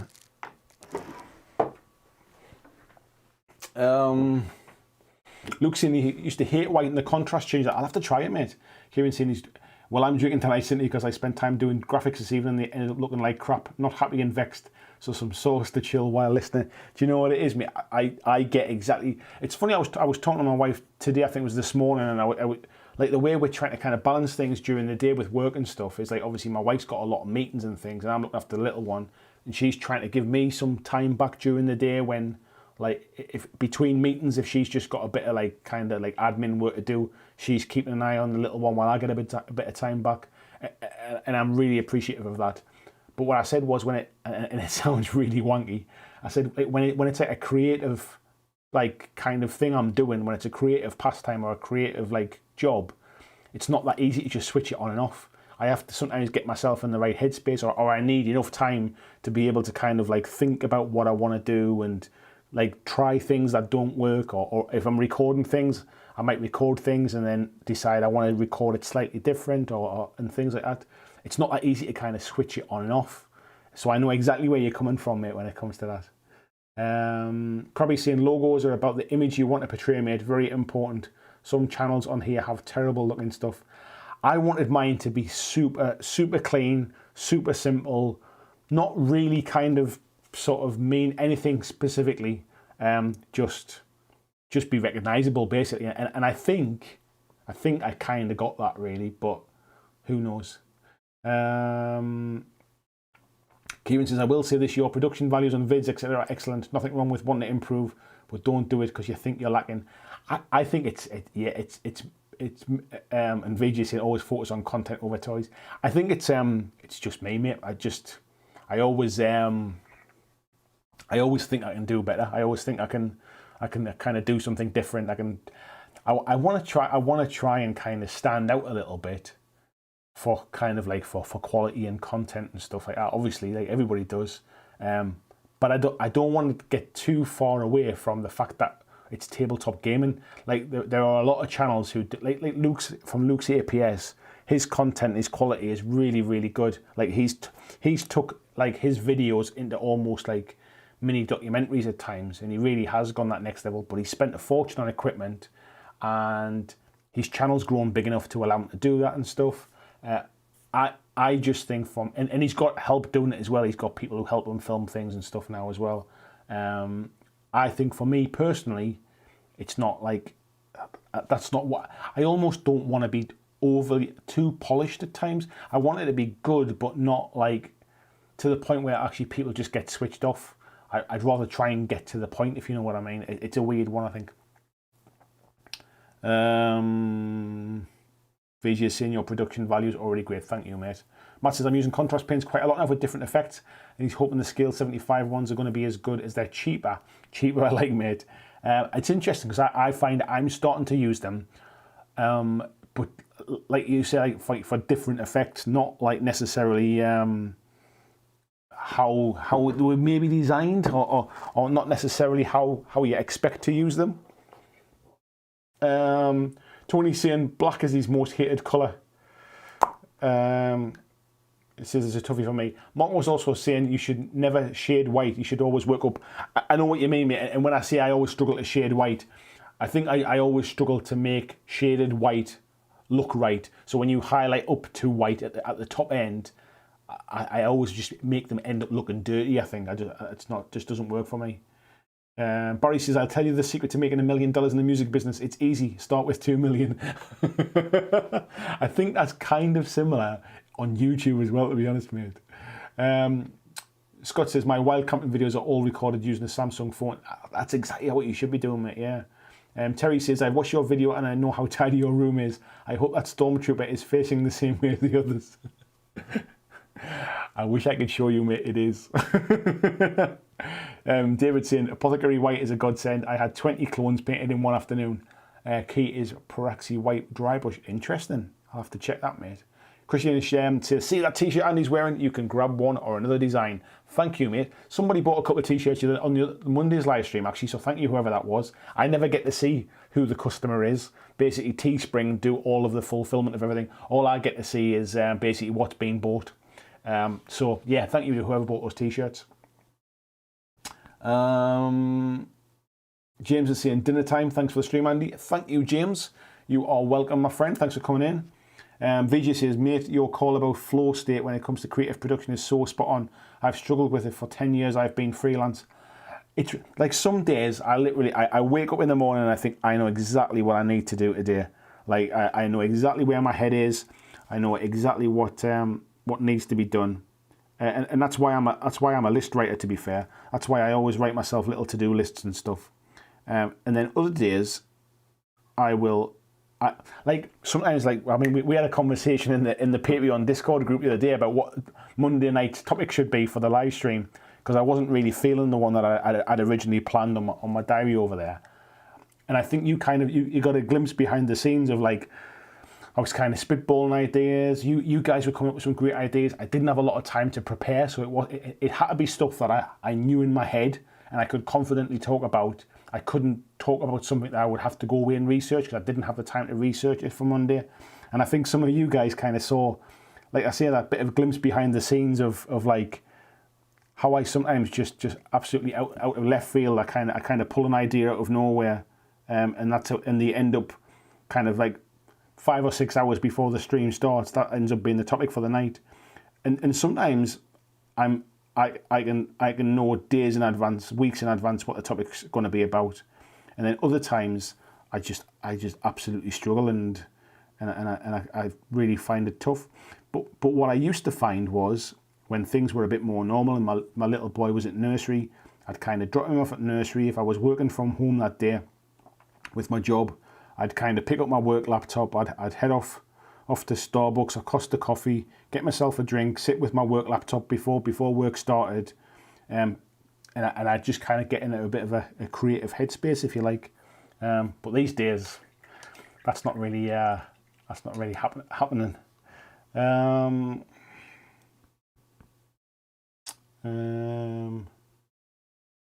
Dan Hughes was in and said something and then stopped. So, hello, Dan, whatever you said. VJ says, personally, I've lost interest in Luke's video. His topics have lost me and his release schedule has no consistency. He seems more interested in Hobby Supplies Company. To be fair, mate, I mean, his Hobby Supply Company is his business. That's exactly where he kind of makes his money. And YouTube really is a marketing platform for him now to market his products.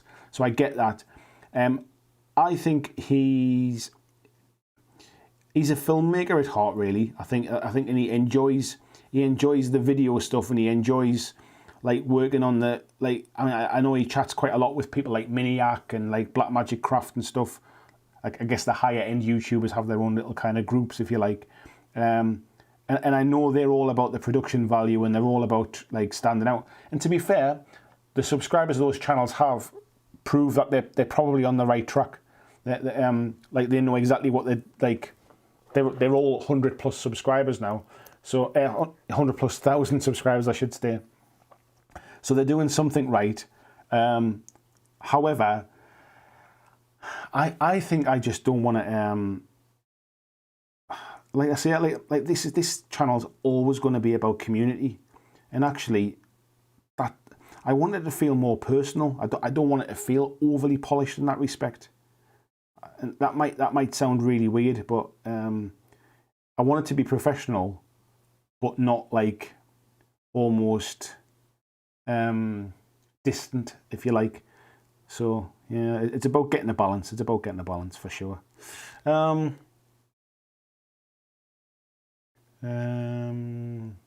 Scott says, I hate the t-shirts, can't choose which one I want. Steve says, I'm off as I've got work tomorrow and I'm knackered. Thanks for coming in, Steve. Much appreciated, mate. Luke saying, I don't suppose anyone knows a good place to get isopropyl alcohol. I've got no idea, mate. I think it was Christian was looking for some recently. It's because it's the main ingredient in what's it called, in the hand wash, isn't it? So it seems to be a bit short supply at the minute. Right.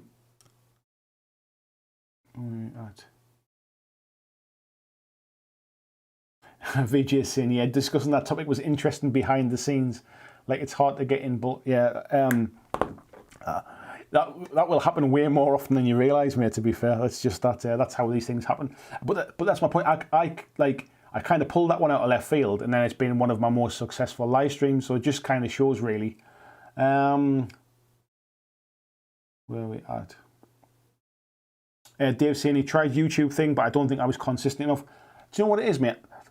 There are some really, really good YouTube channels that basically just, they stop because they find it's hard work. It's a lot harder than they think it is. And they stop because they want instant, subscribers and they want instant views. And it's a hard, long slog, especially if you're starting from zero and you're not like attached, like you haven't got like a big YouTuber giving you a bit of a leg up, or like people like Ash Barker and Tabletop Minions, Uncle Atom. They didn't start like at the bottom, if you like. They were both part of like other bigger channels as well. So Ash used to be part of Mini War Gaming. Tabletop Minions used to do some stuff with Beasts of War. So they weren't kind of exactly like coming from a zero base like I did, for example. And that gives them a bit of a head start. But it's just hard work. The thing is, you have to really love doing it, because it's just not it's not like immediate success. I mean, I've been doing this nearly 4 years, and would I like to have more subscribers? Of course I would. But then have I put enough effort in to have more? Probably not. And that's really what about getting to do this full time was about. Really was about giving me the time to put a bit more effort in. Really, I put as much effort in as I had available. It wasn't enough to grow the channel, basically, like faster. That's all. But I love doing it. I love these kind of sitting here having these conversations and about random stuff, whether it's about TV or whether it's about miniature painting or games or opinions, and I love all that stuff, and that's what keeps me going. Basically, that's what keeps this fresh for me. So the hardest bit, and the bit that nobody ever tells you about YouTube, basically, is that it looks easy and it's really hard work, and it's for little reward for a long time, and you just have to do it because you love it. You've just got to keep plugging away at it. I've seen some fantastic channels just disappear because they just don't have the staying power, basically.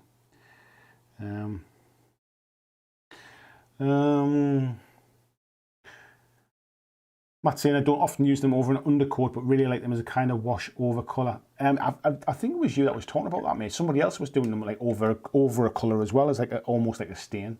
Adam Edgar, hello, future boy. How are you doing? He says, looking good, Andy. The mini is too. Thanks, mate.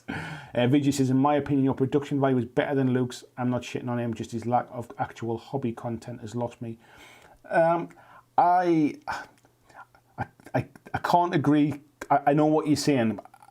He is huge. He's like over 10 times, like probably nearly 20 times the size that I am now. And he started out about a year before me or something. He's gone on to do some amazing stuff, and I can't knock him. Is it what I want to do? Not really. I think it's I did get caught up in that hype of. I mean, me and him are good pals, to be fair. We chat quite often. I got caught up in that hype of like needing to have the latest cameras, and I need this microphone and this light will like improve things. And don't get me wrong, I've got quite a lot of equipment that I've bought over time, and it all helps. Like the fact that I'm doing this live stream and like the face cam I'm using is a like a DSLR camera, and it's streaming into my PC, and I've got a camcorder above my head here. So this one basically is so that when I move it around, it'll auto focus, and it's better than like a webcam or something like that. Yes, it still costs me some money and stuff, but like Luke will have like 10 different cameras and about 20 different lenses and like lights all over the place. Any stuff looks fantastic. I can see where that money's gone, but I'm just not sure that would give me any benefit for what I'm doing. Scott says we need a lockdown t-shirt. Something came. I was looking on the Teespring store yesterday, and it was advertising to me that like face masks, like custom face masks, were popular at the moment, and I thought, is that a good idea, or is that really kind of like almost cashing in on a global like disaster? I couldn't decide. VJ saying Luke's channel recently has honestly felt like it's a bit of a bait and switch. I'm not sure, mate. I guess that's your opinion, mate. I'm not sure that that's the case, but at the end of the day, everybody has a valid opinion on what they think. Scott said, I think Luke's appeals more to terrain builders, if I'm honest. I mean, Luke's stuff is fantastic for terrain builders, but if you think about where he started to where he is now, the stuff he does is much more top end versus the kind of like the really, I get my stuff from Poundland. It's really come on a long way. But yeah, to be able to go from that to running his own business, I think is absolutely fantastic. VJ, yeah, BlackJack face mask. Peter says 1 colour each on 3 different minis is good enough. Of course it is, mate. Of course it is. Yeah, right. Well, where am I doing with it? I kind of feel like I'm just keep pushing paint around it now. I almost feel like I'm coming to a point where I've probably done enough. I need to do a little bit of basing on it, a little bit of dry brush and grey on the base, I think. VJ saying as hobbyists we need masks for airbrushing, so it's not a cash-in. I don't think these were kind of like that kind of masks. They were more just, you know, the kind the government's kind of recommending you wear on public transport, that kind of like cloth masks, if you like. But yeah, I can't imagine anybody wants to wear a BlackJack Legacy face mask. I probably would buy one for myself, but I can't imagine anybody else wants one. So yeah, as you can't see, Scott, because I'm not on the screen, I'll literally just dry brushing a little bit of Celestra Grey basically over there, and then what I'll then do, I'll get a little bit of the Rack White, which is a dry brush paint, and I'll run a bit of that over it as well, just to kind of very lightly pick out some high bits.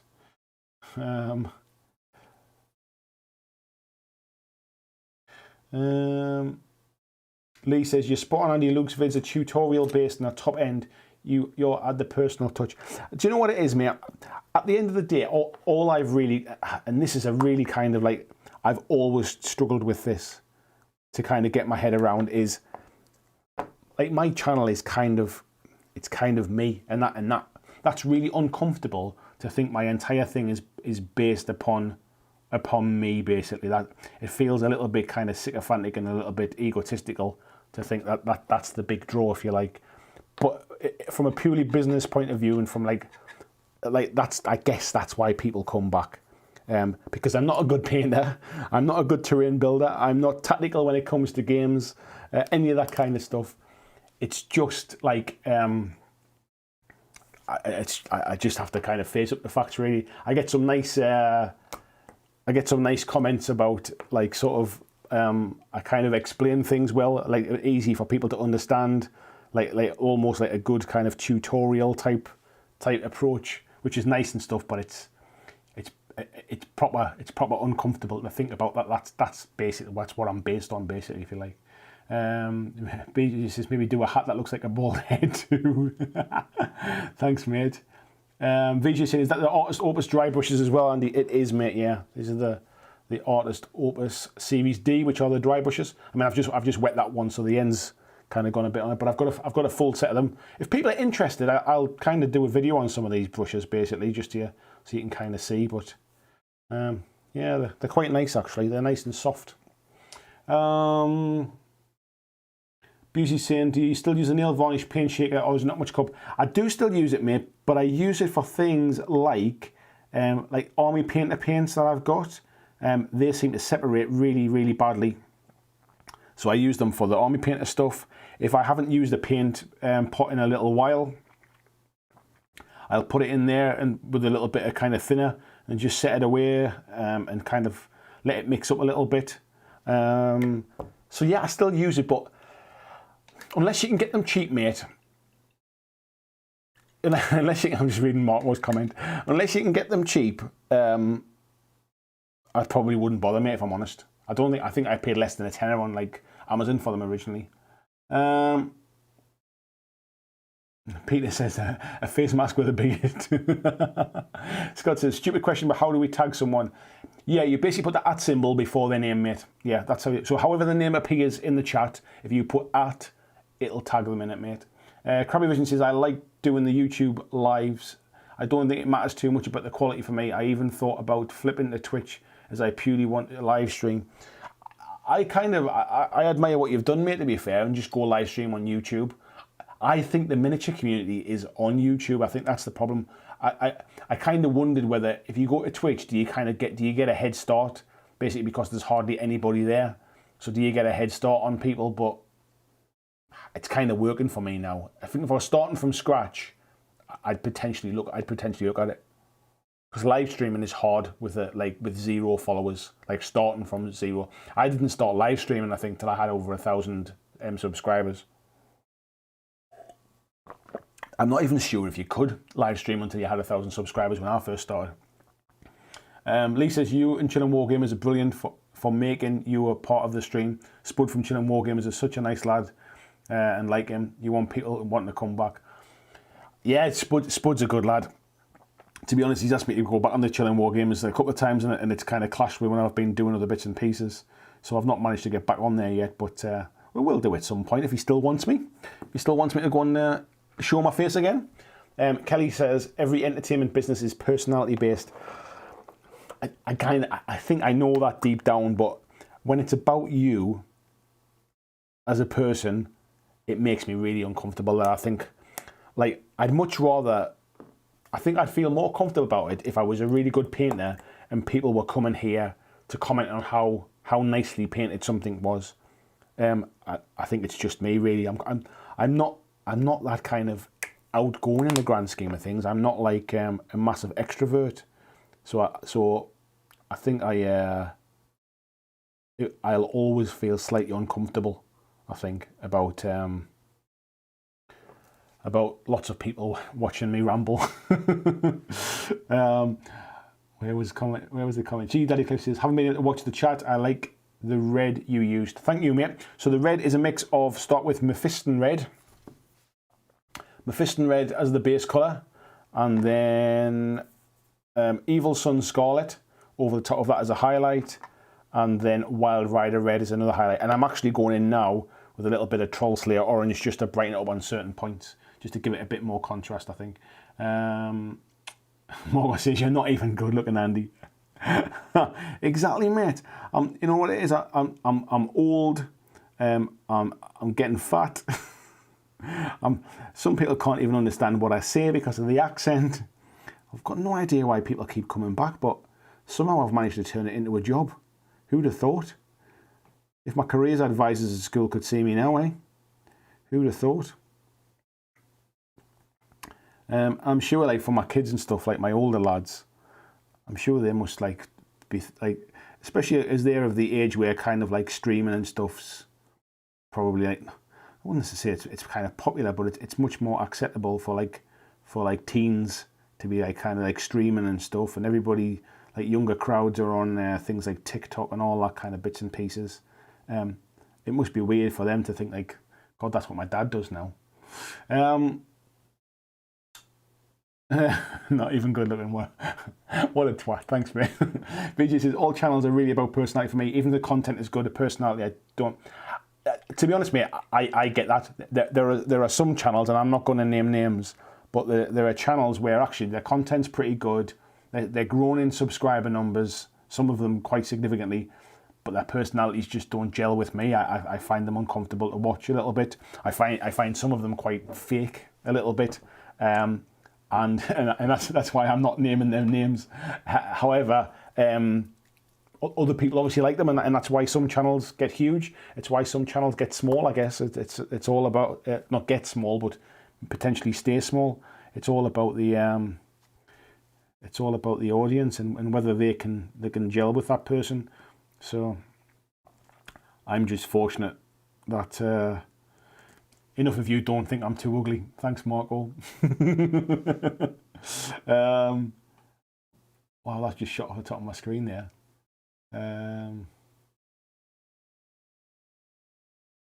Scott's saying, it doesn't show in the chat. Tagging doesn't work on iOS. I didn't know that, mate. Busy says, top tip, mix all your paints at once by putting them in a pillowcase and then in the washing machine. So I might do that as an April Fool video next year.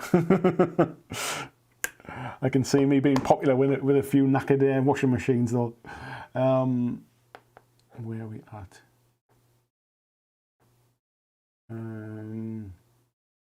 Paul is saying maybe watching you makes people feel superior in themselves. Exactly. I think what it does, mate, is it makes all the other YouTube channels think, bloody hell, if he can do it, anybody can do it. Kelly saying, my introvert wife is loving this lockdown. Introverts of the world unite, alone in your own house. I think I never used to consider myself as an introvert, but I think I just realised over time actually that I'm quite comfortable with my own company. God, that's terrible, isn't it, really? VG saying, Sam's an amazing painter, but his streaming times don't work for me, and I don't really like the Twitch platform. I'm assuming that's Sam Lenz you're talking about there, mate, is it? But he's also a really cool guy. Oh, I must have missed the stuff where you talked about Sam earlier on. Kelly says, so you're getting older and fatter. Sounds like all of us. Peter says, you've put me right off your channel now, quite frankly. Night Haunter 666 just subscribed. Thank you very much. I don't know if you're in the chat or if you've just watched one of my videos, but thank you. George says, if you didn't feel slightly uncomfortable, you probably wouldn't be so accessible. Most of us probably have a lot of something like that. Yeah, I think you're probably right, mate. You're probably right. I would like to say this was all about ego, and I'm so full of my own self-importance that's why I do this. But to be honest, I'm not really sure. Like, I think when I started doing this, like as a channel, I did it purely just to see how it all worked. I never ever expected anybody to watch my stuff. Basically, I think I never worried about kind of embarrassing myself in front of people because I never thought anybody would watch it. And then I basically actually kind of I fell in love with the whole process of making videos and stuff like that. And then over time, a community sprung up, and then actually I think I just enjoyed doing this for the community, and that's kind of why I'm still here doing it, I guess. Where are we at? Adam says you need a bigger screen. I know, mate, I keep going off the screen, don't I? Terry says, I have a full set army painted paints. I remove the lid and stir it with a cocktail stick first. And then put it in a nail shaker. Yeah, I think they definitely need an agitator in them, mate, don't they? Deep Red says, I don't watch professional painting videos as they tend to be dull as ditch water.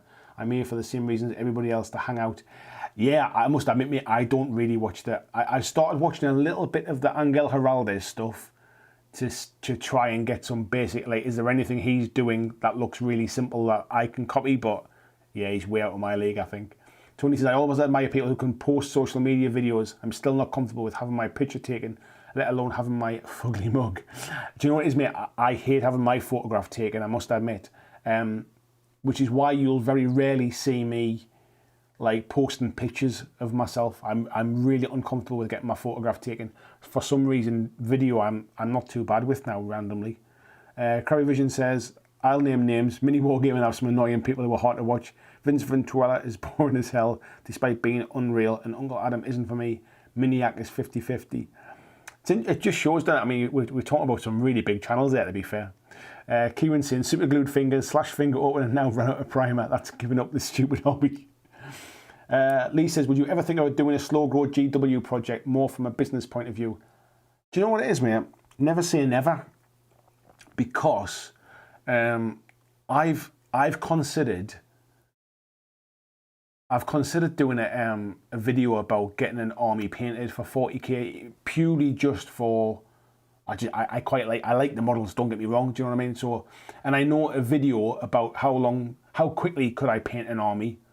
Like if I filmed it over a whole weekend, I know that would do like really well. And if I'm doing something for myself, I'd be all right with that. I think I definitely probably could. I don't know how long it would. For me, the problem is it needs to be something I'm really invested in myself as well. Otherwise, I'm not motivated to kind of complete my own challenge. Let me think about it, mate. Let me think about it because, yeah, potentially I would. Potentially I would, mate. Scott says, I think what draws people back to your non-egotistical attitude and the way you actually interact with us lot. Yeah, to be honest, mate, I think I've said this before. I think the worst thing that could happen to this channel is it got big. Because I wouldn't be able to have these kind of rambly chats. Like there's 58 people watching now. I've been going for how long? I don't even know how long I've been going. Let me see. See how long I've been going. Well, since 8:30. So I've been going 2 hours. These kind of rambly chats and stuff like that. Like I wouldn't be able to have that kind of stuff. If it wasn't for... Why has it done that? Something signed me out in the background. It's weird. Do you know what else frustrates me as well? Is the way YouTube rounds up your subscriber numbers now. So it keeps telling me I've got 8,000 subs, but I know I haven't. That annoys me. Anyway, I'm just trying to find out why my live studio things not working in the background. Anyway, we'll get back to that one. As long as I'm still streaming and you can still see me, that's the main thing. Yeah, it is still working, isn't it? Where are we at? VGC Contemporary Adam is great and was my door back into the hobby. Vince's Q&As are great. Krabby saying yes, 40k, do it. Kelly says slow grow birds and badges. Krabby says think of the subs. As I mentioned, mate, if I put GW in a title, I always do better videos. I know that, and anybody that wants to grow channels and subscribers will tell you like that's where you need to do it, really. Adam saying would it be Red Space Wolves? Kelly saying slow grow birds and badges. It's not a bad shout either, to be fair. Luke saying would love a slow grow Star Wars Legion. We'll kick him up the butt. VG saying Ash is a bit annoying, as are Luca and Vito on Mini Wargaming. It just shows, doesn't it? It's horses for courses, isn't it? Everybody loves something slightly different. Oh, that's all right. We're still streaming. Everything seems to be right. The screen crashed before the one where I can turn the stream on and off. Krabby says also put some boobies in the thumbnails. Yeah, uncomfortably though. That, to be honest, that's exactly what some people do, sadly. Flying Mammal saying, yeah, birds and badges, yes please. Mine is Saturn still not touched. Marco says, wait for the Giants release and do an AOS army paint. Do you know what it is? I mean, when I painted my, what they called my Ossiarch Bone Reapers, like that video has done like nearly 20,000 views now of painting my Ossiarch Bone Reapers. I know those videos do well. So I do have to throw them in there every now and again, but only if it's something that I want to paint for myself. VG saying he's trapped under plastic podcasts are great. I actually quite like them, mate, as well. Flying Mal says did start converting one into Batfit. Oh, I need to see that, Ruth. I really do.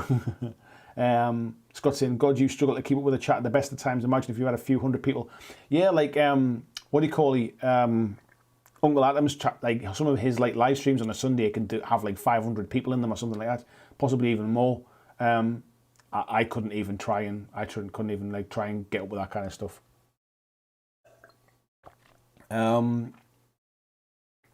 Marcus says I see 7.85k. Yeah, that is what I've got. But on some of the background stuff, it rounds it up to the nearest 1,000, I think. So it's been telling me I've been at 8,000 subs for a while, and I hate that. Where are we at? Kerry Cordell saying multiple war bands, everyone needs more of those. Yes, you're not wrong. VJ says, Krabby, you mean Adam's videos or how he live streams? I guess his videos are a bit generic, yeah, everything US. But his live streams, yeah. I mean, I really like Uncle Adam's stuff in general because it kind of inspired me for a lot of the stuff that I do as well. But I must admit, not every video kind of like works for me personally. There's a lot I don't watch.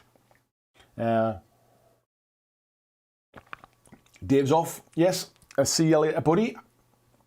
Take care, mate. Thank you, says, did somebody say Ossiarch Bone Reapers? Lee says, who puts boobies on? I need to check them. Obviously to be offended. Some people, I'm not even going to go down that route, not on a live stream. Kelly says, I think Bros and Badgers is poised to explode in the skirmish world. I got a huge order delivered this week. I'm hearing more and more about it, to be fair. Hello, Anna. How are you doing, Red Rose Wargaming? Please, everybody, if you haven't checked out Red Rose Wargaming and you're into Warcry, please go and check out their videos. They are cranking some awesome stuff out at the moment. VG says, most channels I'm really keen on, Tabletop Minions, BlackJack, Age of Sigmar, are far more about community than the instructional videos.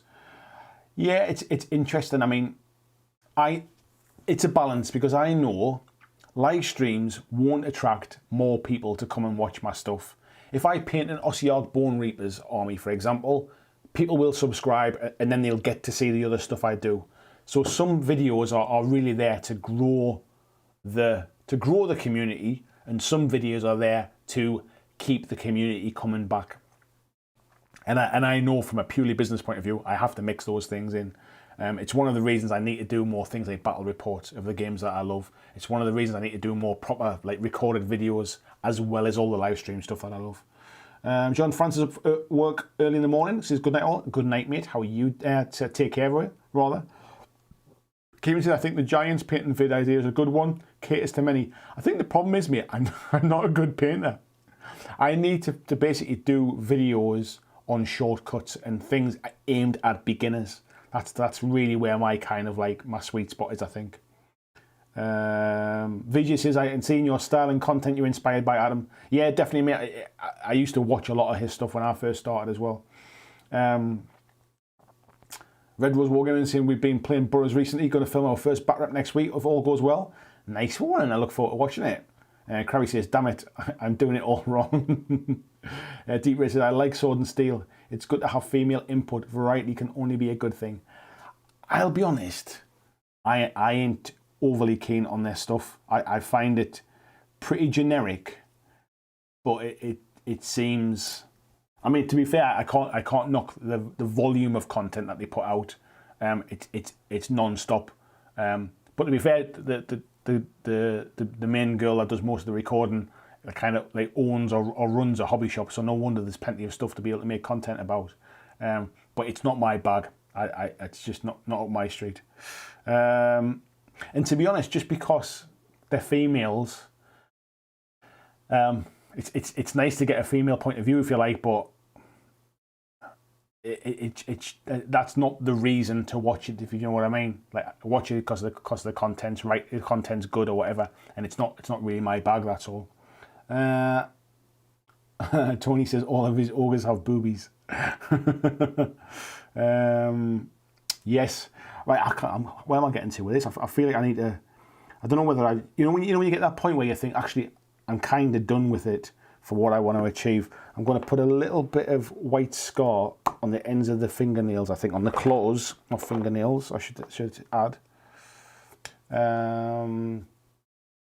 Kelly Cordell says, I wish I could pay someone to put my Infinities model together. I tell you what, Kelly, there's not enough money in the world for that. I find them quite frustrating, to be fair. Every time I've tried to stick them together, I can never get the super glue to stick. Even though they fit really, really well, it's almost as if even when I've like washed them to the far end of their life, like it still doesn't really seem to be good enough to get that metal to stick. I had to put bits of tissue paper in between the joins and stuff. Speaking of Infinity, I got my shipping notice today as well. So the guys at Corvus Belly, I basically sent them an email earlier in the week, and I just said, look, I know you said you were sending me a review copy. I just wanted to say I haven't received anything. It's not that I've got it and I've done nothing with it. And they said, oh, we haven't sent it out yet, to be fair. And it's like, all right, thanks very much. And then the next day I got the shipping notice to say it was on its way. So it's due to come on Monday, I think it is, from Spain.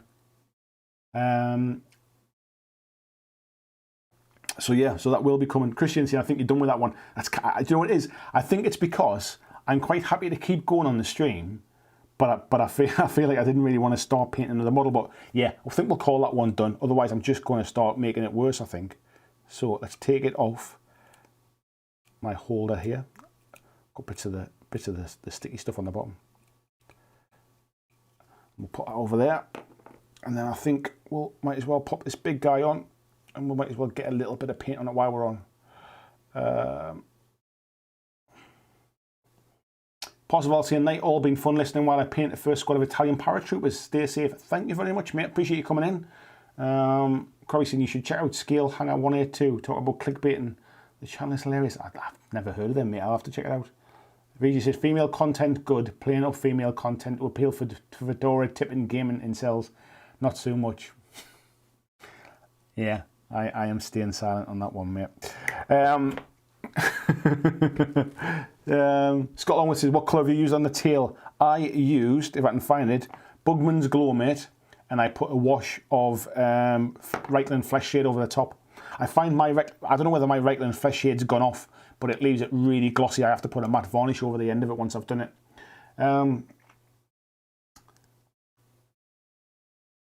Christian saying, rattle that Corvus cage. I'm not sure what that's in relation to. Kelly says that's the same problem I had. Put two Bushido bands together in the time one Infinity Mini was drying. I think you need to use what's it called, activator, but I couldn't get it to stick. Otherwise, mate, I had a nightmare with it.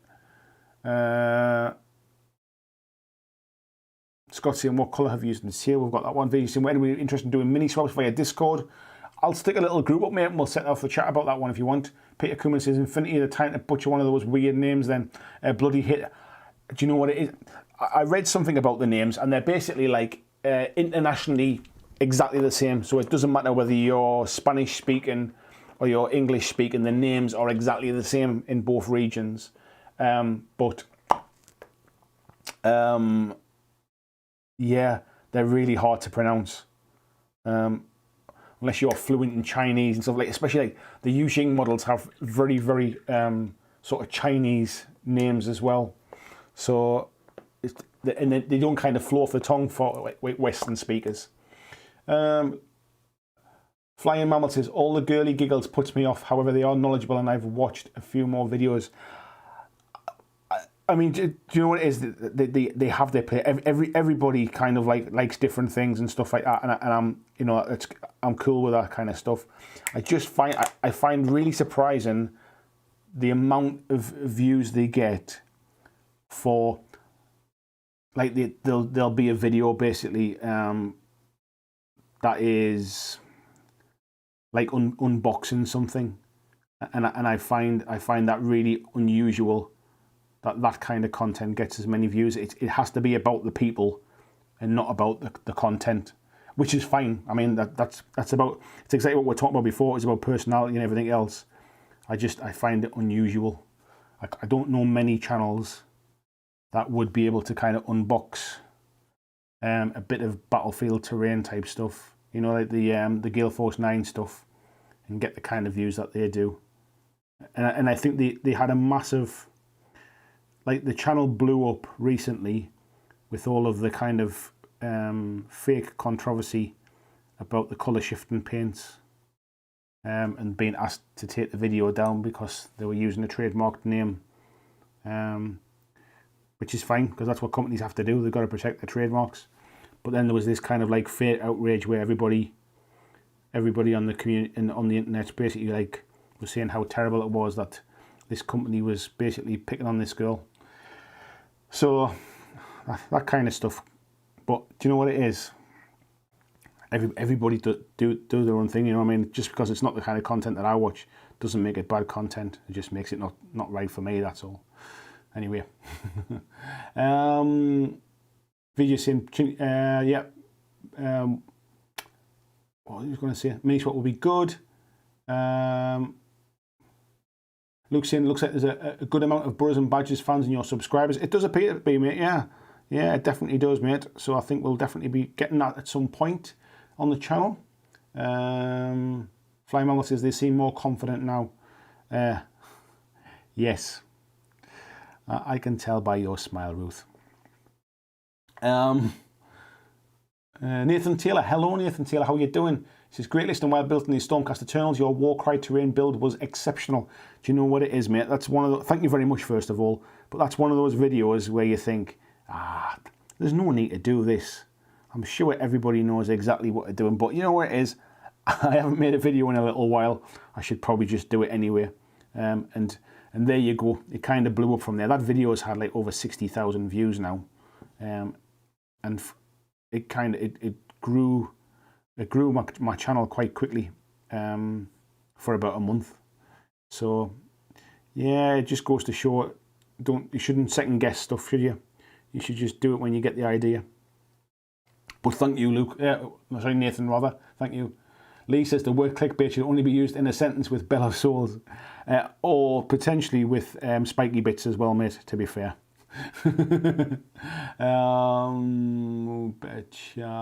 Tim saying, any thumbnail with a circle and a pointer and you wouldn't believe gets an instant pass. Yes, they certainly do, mate. It's yeah, especially when the thing that they're talking about when it is in the thumbnail isn't even in the video either. That's the bit where I go, what? I clicked to see this and that's not in there. I feel robbed now. I'll never get that 5 minutes back. VJ saying, Scott, I'll explain it on the Discord when Andy makes the channel. Basically, you paint him in. Yeah, it was about the switching thing. Scott says, I just bought my Giga tag for Eugene. Yeah, I can't pronounce them names either. Krabby, I have nothing against the girls, by the way, just the clickbait and copious amount of chest-in shots. Yeah. Tim Kelly said, I have nothing apart from the blab about it non-stop at every opportunity. Yes. Yeah, Tim's definitely pushed the boat on that one for Brothers and Badges. You're right, mate. Kelly says should be more Blitzball fans due to VGMO. Yes, hence why I put it on his mug when I did his little his mug for him as well. He's definitely my Blitzball buddy. He's the one who's kind of, because especially as you know what my feelings about Blood Bowl. He is definitely the one that has raised the profile of Blitzball in our group, and at some point I definitely want to give it a try. So I really hope at some point it comes to the UK to be able to purchase more easily. That would be quite nice. I know Marco was offering to bring some back when he was in the States not long ago, and at the time I was on my don't spend any money, you don't need it kind of phase. So I reluctantly said, no, it's all right. I'll give it a miss. But yeah, at some point I'll definitely try and get my hands on a copy, I think. Jared, good evening, Jared, by the way. So speaking of colour shift paints, I've tried the Vallejo ones and with a gloss black primer. I think they're very good. I'll have to try them, mate. I've not even seen one yet. Tony says, I lost interest in Sword and Steel. I'm too old to be swayed by the gender of the producer. More interested in the content. Yeah, that's kind of my point to be honest, mate. It's I'm not knocking them personally or anything like that. Just that the content's not my bag. It doesn't matter whether they're male, female, or any other gender. It's just not content I enjoy. So, but to be fair, I don't watch that much YouTube hobby content, if I'm honest. I tend to, the stuff I watch on YouTube tends to be like technical stuff when I'm trying to learn a new skill on how to edit a video a certain way, or how I'm trying like learn something for like Photoshop or something like that. Or I watch like a lot of like what they called, like documentary type stuff, discussions, interviews, just stuff I can kind of put on in the background and just almost like zone out to. I quite like that kind of stuff. Like today I was painting a little bit this afternoon on some future stuff for a video, and I put on that Netflix show about the Chicago Bulls. in the background, and I was just kind of like listening to that. So I watch a bit of sports stuff and things on YouTube. Like I used to catch up on like the NFL stuff and things like that, interviews and sort of highlight reels and that kind of bits and pieces. So I don't actually watch that much hobby stuff randomly. I don't know if it's like a bit of a busman's holiday. It's nice to watch other stuff when I'm not sort of streaming it myself.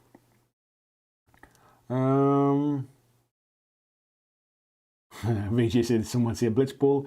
Yes, exactly. Kelly said, I love that mug. Scott says, we needed Dreadball content now, so just brought Dreadball Extreme, need some inspiration.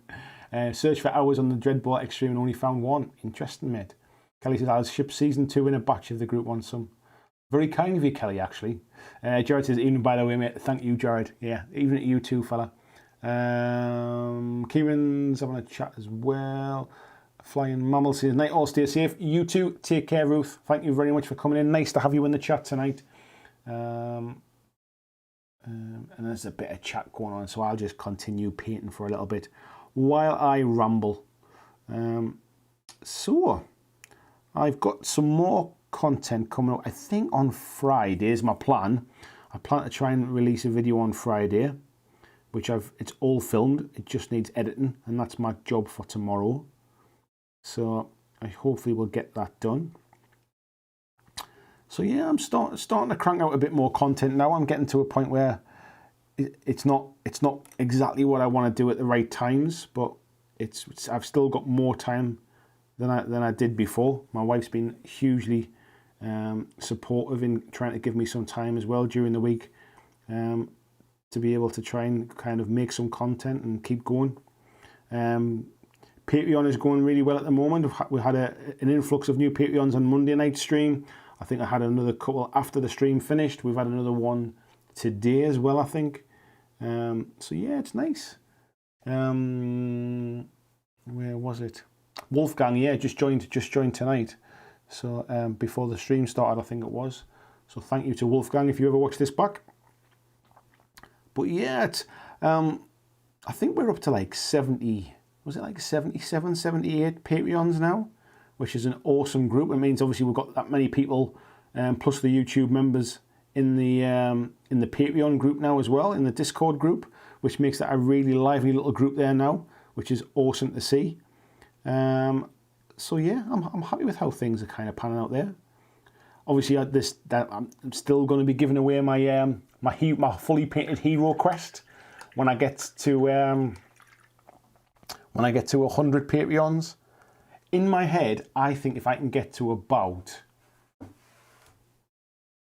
maybe 200 Patreons, something like that, over a period of time. I'm not talking about like this week kind of thing. Over a longer period of time, I think that makes the channel completely like sustainable for the future. I think that's where I need to get to really. But yeah, Christian saying, Lee saying, has anybody played Guild Ball? Minis are gorgeous. And then Christian saying, I think it's hard to get into. I think the problem, mate, is that it's basically, it's quite competitive. I think it's actually really easy to get into. It's really difficult to kind of play like at a really good level. But if you buy the starter set, for example, and you're just playing it like with somebody at home or somebody local, I don't think you'll have any issues. I've got the kick-off starter set, and it's great, mate. It's really good. It's a good game. It's a bit like X-Wing. If you play it casually, you'll have a lot of fun. If you want to play it competitively, you will just get absolutely owned. You'll get your ass handed to you every time you have a game, because it's just one of those really sort of difficult. What am I trying to think of? Like, it's just a really deep learning curve. So yeah, but yeah, the minis are nice, mind. Minis are good. Joachim says, nice paint with you folks. I'm impressed all of you. You can paint and chat at the same time. I can't. Glad you can, because it's great to follow. Yeah, thank you, Joachim. I know I've tried doing this when I've watched other people live streaming, and I've tried to kind of like chat along with it as well, and I find it quite hard. It's much easier for me just to talk while I'm painting than it is for you lot. So yeah, massively appreciated that you all come in and put your paintbrush down for 2 minutes to come and say hi and chat to the community and stuff. Hugely appreciated. I keep going off stream as well, off the screen, don't I, folks? I'm flipping hopeless, but hey, you keep coming back, so I must be doing something right. Mark was saying you got the email today from Matty with a 15% discount code. Yes, mate, and yes, it doesn't stack. Mick Kingston, nice to see you, Mick. How are you doing, mate? He says, great channel. My lovely wife is from Northumberland, painting some ultramarines for Kill Team. Nice, mate. I don't recognise your name, mate. You're not in our Facebook group here. It would be nice if you come over, if you're on Facebook, come and join the Facebook group, mate. Share us a picture of your ultramarines. I would love to see what you've been painting, what you're up to. Come and join the community. Or if you're interested, maybe now or in the future, you can join the Patreon from as little as $2 per month. And we've got a really lively Discord group for the Patreons. Everybody kind of shares their painting stuff in there as well. Be great to have you on board, mate, at some point. But yeah, the Facebook group as well is obviously absolutely free. Feel free to join up, mate. VG saying, if I win Andy's Hero Quest, I'll give mine away, not painted. Nice one, mate. We'll just end up getting people passing around Hero Quests. Krabby says, I'll be in the Patreon once all my finances sorted and I'm back at work, mate. Feel like I'm missing out. Do you know what it is, mate? Like, I feel bad sometimes that like not everybody is in there, because actually we have some really good kind of conversations and it's much more like casual. It's not all hobby focused all the time. We talk about some random stuff in there and stuff. But I really like the fact that it's like, it's a little bit more manageable. Because to be fair, Facebook doesn't show me like everybody's posts. So there's loads of, like, I'll see something maybe like weeks later when I'm searching for something, and I'm thinking like somebody shared that, and I didn't get a chance to kind of comment on it because I didn't even, like, Facebook didn't show me it. So I do miss stuff in our Facebook group that people are posting. So if I ever don't comment on your posts or anything like that, and you think, God, he comments on everybody's and he hasn't commented on mine. It's not a slight. It's just the way Facebook doesn't always show all of the content. So it's nice that it's slightly like. I mean, there's nearly 1,000 people in the Facebook group now. So it's nice that we've got like slightly smaller group in the Patreon chat. Just means it's more manageable, and I always know that I can catch everything in there. So yeah, it's really cool. But at the end of the day, like, if I'm asking people to part with cash to support me, I have to be able to give something back that's a bit exclusive. So yeah, I think the Patreon thing, the Patreon chat works well for that stuff. In Discord rather.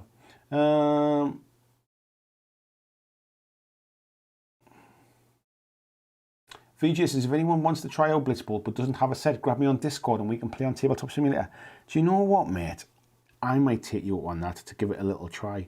And then, because obviously you know about my experience with Blood Bowl, I'm not a huge fan of it, but I'd love to see what the difference is.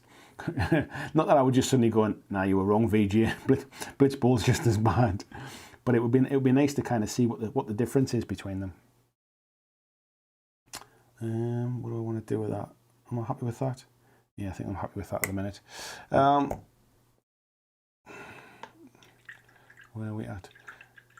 Scott saying, I entered the X-Wing tournament a few years back and placed 4th. You must have done all right out of it, mate, then, because every time I've played against anybody who knows what they're doing, they absolutely just own you. Maybe it's just me and my lack of ability in most games, to be fair. VG saying, sweet, grab them and we'll have a game. Nice one. VG saying, so glad we got a Discord going. Great addition to the community. Where is that one? Scott saying, can I not pledge another $2 for Al Krabby? You can, mate. You just need to set up an account. But I'm sure I'm sure you can set up multiple accounts. Probably just from different emails, I'd assume, mate. But I'll have a chat with Al about that first. I'm obviously not. I'm not involved in this kind of stuff.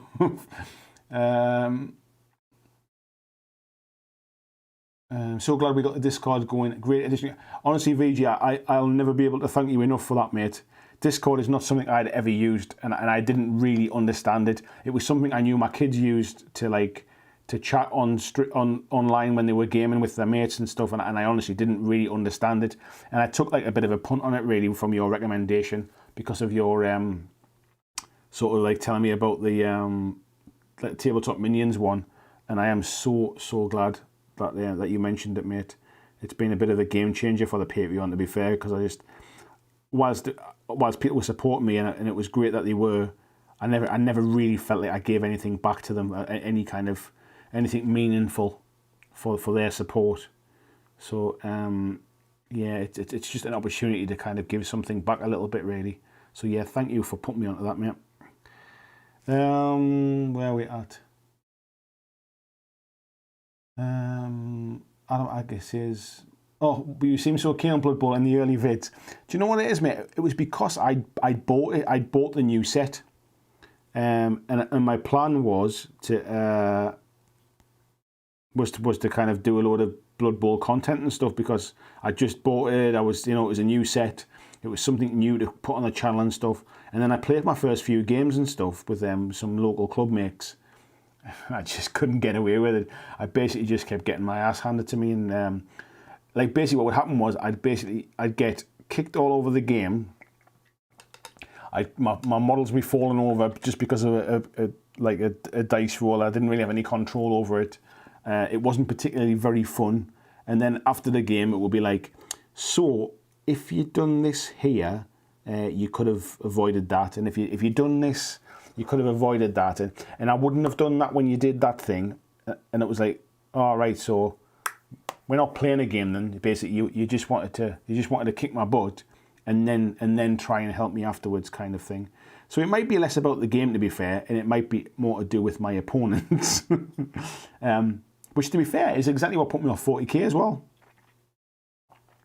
But then by the same stretch, I kind of thought, well, if that's who I'm playing against, why would I want to play it anyway? So my experience and my bad experiences with both 40k, to be fair, and with Blood Bowl are based upon the people I think I've played, really. And not all of the people, mind, to be fair, because I did once play a game against Cam, if he ever watches this. And I really enjoyed that game, actually, because Cam was... But it was a league game, to be fair, so he still wasn't kind of like telling me how to avoid getting my butt kicked. But the game was a bit closer. So, yeah, I think it's my experiences with players, I think, that put me off games. Kelly said, I feel FFG mini games are card games with miniatures. I definitely think X-Wing's the case on that one. That's exactly how I feel about it. VG saying Blood Bowl isn't a bad game. It's just very easy to get analysis paralysis. Blitz Bowl is much faster and fun. Fun's all I really want, mate, to be honest. Tony saying my 8-year-old thinks I'm so cool because I use Discord. I think when I was asking my kids about it, they were like, really? What do you want Discord for?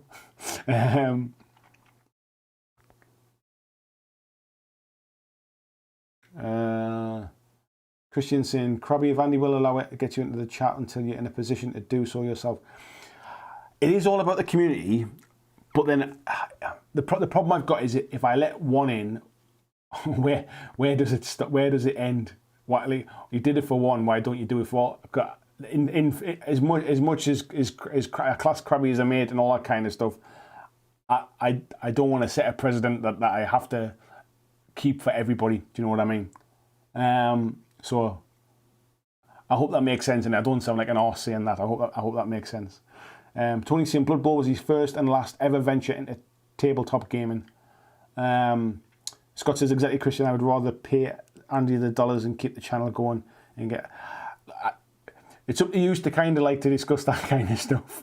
But like, I hope you understand why I'm not trying to be an arse about it. I'm just trying to kind of keep it fair for everybody. When it is about the community, I need to have the same rule for everybody, kind of thing. So anyway, let's get some red onto this one, eh? Get some red on here. So, is has anybody got any games planned this week? Are you playing any games on Tabletop Simulator or anything like that? Has anybody got any games at home planned? I think we're going to have a bit of a game night tomorrow, me and Mrs. B. Bit of a chilled night. First time we've really kind of spent much time together this week. I was streaming on Monday. So between her working Monday daytime and then me working Monday daytime later on when we swapped over, and then me doing the live stream after we get the little one off to bed. And then Tuesday, what happened yesterday? Actually, it was a bit of a bugger going to bed. We ended up sitting on the bed, just like watching my laptop and stuff like that. Keeping a listen out for him to make sure he'd settled down and he'd gone to sleep and he wasn't up and wandering around. So last night wasn't really that chilled. Tonight, I'm obviously live streaming again tonight. We've got our family, we've got our family quiz thing on Friday. So I think Thursdays are our only kind of like proper night together this week. Next Monday, folks, actually, while I remember on, I got an email today from Rob Oren. Some of you might know him from Rob's Tabletop World. He's got a channel that's been going for some time, and he does quite a bit of stuff with Board Game Geek and that as well, I think. But yeah, he does a lot of live streams, lots of painting, quite a bit of board game stuff. But yeah, nice guy. Sometimes pops into my live streams on a Monday, to be fair. And we've always kind of had a bit of a chat during the live streams and stuff, but never really spoke off it. But he dropped me a note today to see if I would be interested in being on his live stream on Monday. So the plan is I'll do his live stream from 7:30 till 8:30 my time, which is like 2:30 till 3:30, I think it is in the afternoon his time. Yeah, I think that's the right time. And then I'll have a quick half an hour break to make myself a cup of coffee, and then I'll come back onto my live stream at 9 o'clock on Monday. So once I know the link and stuff like that for the video, if anybody wants to come on the live stream a little bit earlier on Monday, I'll be on a different channel for an hour. So by the time you see me on Monday night, I'll be nice and warmed up. I'll be raring to go. Luke says, do any of your kids play outside the obvious dinosaurs game you had the other day? So my older lads, Sam and Adam, who are 17, 18 this year, they've never really kind of been... They were into miniatures a little bit when they were younger. They picked up a bit of 40k stuff and that. Really, when I first started picking stuff up and that back then. So Adam had an orc army that he was basically like... He was more into reading the books and that, I think, to be fair. Sam had an Imperial Guard army that he was like painting bits and pieces, but they never really kind of fell in love with the gaming and stuff. And to be fair, they came to the same game club that I did and had their intro games, and I think they were kind of put off by the players as well, to be fair. So they both kind of like never really got into it. Now as they've got a bit older, Sam I think he's kind of curiously interested. He's not a painter at all, not the slightest bit interested in painting miniatures. But I think if I painted an army up for him, he'd quite happily play kind of thing. And he has filmed some stuff on the channel with me as well. He filmed a Walking Dead battle report with me. He filmed the Kings of War Vanguard battle report. And when I've been talking to him obviously more recently about sort of doing more content and stuff, he seems quite happy to help me out with some bits and pieces. So they're not gamers as such. They're much more into the video games, digital gaming. But yeah, they'll kind of sit and play sometimes. We'll play like the odd board game and that now and again. Obviously, my little ones are still a little bit too young, I think. Where are we at? Sorry. Peter's saying, oh, sorry, Mr. Trainer Guy. Nice to see you in, fella. How are you doing? He says, just done his Dwarf Kings of War list. So far, it's 1305 points before he adds his abilities. Nice one, mate. Vijay says, also, if anyone wants to play a Trogo game on tabletop simulator, I don't even know what that is, mate. I don't even know what that one is. Scott says he's going to give Star Saga a go tomorrow, maybe Code 1 with the little one. How old's the little one, mate? Is he of that age where he's kind of like curious about rolling dice and stuff like that? I don't think I know how old your kids or kid is, mate. But it's cool that you got a ready-made little. Oh, of course, that's on your channel, man, isn't it? Sorry, mate, the little tanker lad. I've completely forgot about that. Cool. Peter Cooman said he might try his Negan solo this weekend. Now that everything's painted. Nice, mate. I only got as far with my Hayes Negan set of painting Negan, actually. I meant to go back and do the rest of the set, but they always seem to be something else that was getting in the way. When I say getting in the way, just something else that I wanted to paint more, really. So at some point, I need to go back and finish off my entire Walking Dead set. There's still some minis in that I've not finished. But when we get in the Kickstarter, there was so much stuff all came at once that I kind of was painting up the main core set. And I've painted up some of the expansion stuff when I've played it, like in events and things. But there's still quite a bit that's not finished. So yeah, I need to get to that at some point. Do you know what it is? I'm trying to pussyfoot around here, trying to keep them clean. I might as well just paint them bits up. Where are we up to? Christian's DMing the next D&D session for his kids on Friday and playing D&D on Sunday, working on Forge Fathers and 3D printing some bits. Nice, mate. Is that going to be the second session with the family, mate? Is it that you were doing from the starter set? I remember you saying that was it your mum and the kids that you'd been playing with? I think that's awesome, mate. I still need to find somebody to play D&D with. My wife's not overly keen on D&D, to be fair. I think she finds D&D maybe at like a different level of geekiness again from from tabletop gaming and stuff. Like she understands. I think she kind of like understands obviously that I get a lot of like pleasure and relaxation just from sitting like painting stuff, and she can understand like I get enjoyment from playing games and that as well and chatting about them. But I think she's obviously not. She's never been exposed to kind of like tabletop gaming, to tabletop role play stuff. So I think she probably thinks that's like a whole different level of geekiness and stuff. I did see a little documentary thing on YouTube today, which was it was like what's he called, Joe Manganiello, about his D&D gaming group, which has like Tom Morello in it and Vince Vaughn and the guy that wrote Game of Thrones, like the TV series writer from Game of Thrones, and that's some D&D group that he's got going. And he has said that there's a few, like Big Show I think is in it as well, the wrestler. There's quite a few of them tucked away in that gaming group. Marco's Friendly Gaming Stock was reopening this week. Nice one. They set up a one-way system with arrows on the floor. Great to go and just browse through. Oh, that's cool, mate, that they're actually managing to get open again. As long as they're kind of making it nice and safe for everybody. VJ's got his best mate coming over today to play games. Going to play Harry Potter and House on the Haunted Hill. Also, the wife is home, so she's jumping it in as well. That's nice that you're getting to a point, mate, where you can things are getting slightly back to normal, where they're starting to release lockdowns and stuff, and you can start to get some games in again. Good to see some kind of normality progressing around the world. I think Australia and New Zealand especially dealt with things a lot better than some other regions. So yeah, nice to see people coming out of lockdown a bit. Roxanne says, recent Patreon. Yes, Roxanne, you are, thank you. Don't even know how you keep up with the Discord chat. It's certainly active, folks. It's I tend to find that like I'll do it in stages, really. I mean, if I've got time, when I'm just kind of like sitting through the day and stuff like that, like if the little ones kind of give me a bit of peace and he's watching like a kid's TV show or something like that, he's having a bit of a chill time, I'll kind of dive in and I'll catch up with a chat there and then. But you should never feel like it's kind of like a job that you need to come in and catch up with it kind of thing.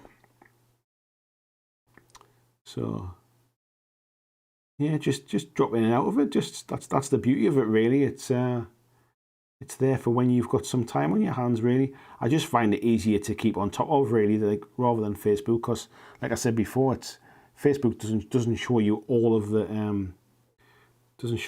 posts. So where are we at? Tony Howell said he's planning to cut down on double T steel girders to make supports for his warehouse roof. It's lovely, the terrain stuff, mate, that's coming on for you there. Really enjoy it. Really enjoy what you kind of like, what you're doing there. I enjoy watching it all come together. Drive-through games, nice to see you in, mate. How are you doing? Nice to see you. Says nice. I like the red. Going to steal this maybe. Still have a Veer-Myn squad sitting around I haven't painted yet. Well, these are the ones I was painting earlier on, mate. So if you weren't in the chat in earlier, these are how I've got so far. So we've got the big nightmare there, and is it malignant? I think it's not malignant. I can't remember. Got one of them dudes, the leader model. So that's how they kind of look when they get to the finished state anyway. So this one's still a bit of a work in progress that I've just started. So, but yeah, thanks for coming in, Joel. Nice to see you, mate.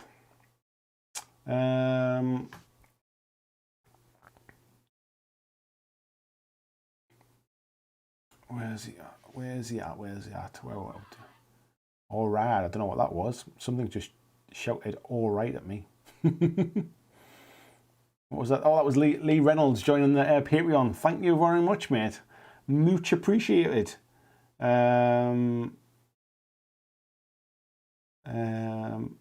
Yeah, Mark was getting a bit of praise there for Joel. Barry saying, just knocked off work. Thanks for another lively chat. Time to get dinner started. Enjoy your dinner, mate.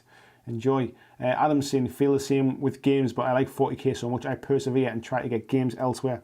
I think the problem where I had, mate, was the games in my local GW store were very much dominated by young kids. My local GW store was kind of like, it was almost run like a creche, where it was like a load of parents on a Saturday afternoon seemed to be just dropping their kids off and going shopping and kind of coming back for them at the end of the day. So it wasn't the kind of place where I wanted to kind of hang out with everybody. Like I wasn't having some time away from my own children to go and hang out with everybody else's kids kind of thing. So that didn't really work for me.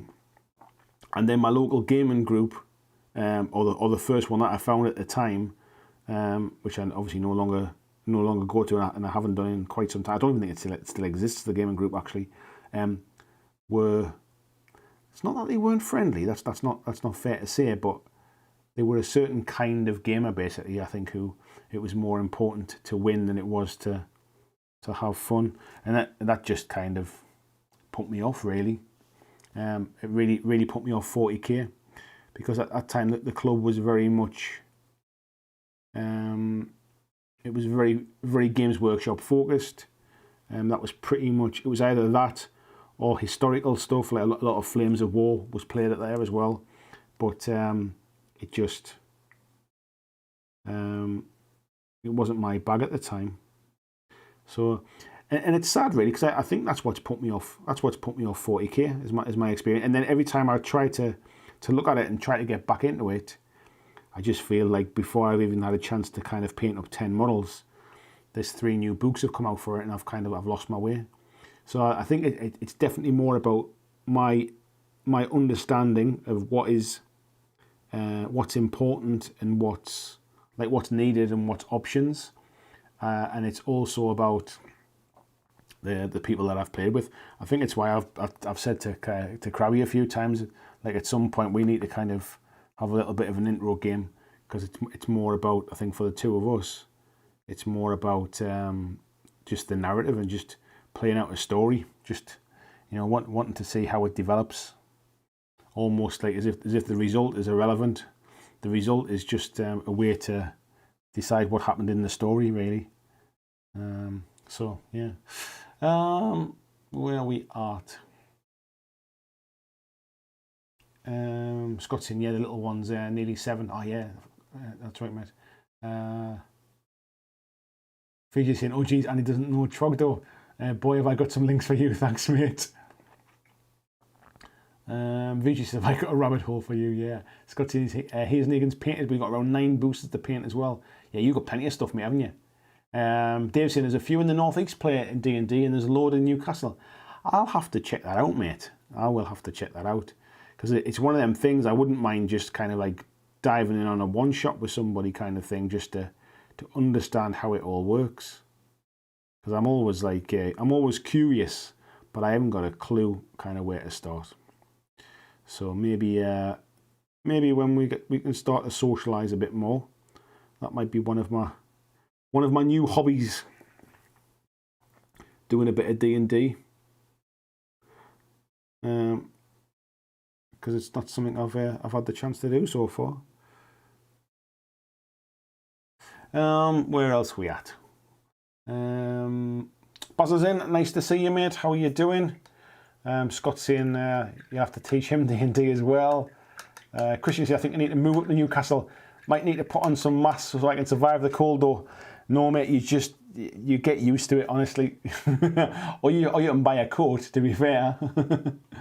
Dave saying all you need for the winter's flip-flops and shorts. Exactly. Vijay says we don't have the same population density you guys do, and we flattened the curve early. Yeah, I think it's a big thing, isn't it? Especially with places like New Zealand and stuff as well. A lot more spread out, which certainly helps the thing. But I think you probably also find. I mean, I was seeing on the news today about like how busy public transport is again. But in all fairness, what else are you meant to do? If those people have to go back to work, how else are they supposed to do it? So, this is that bit where I go quiet, where I'm trying to do the awkward bit. Where are we at?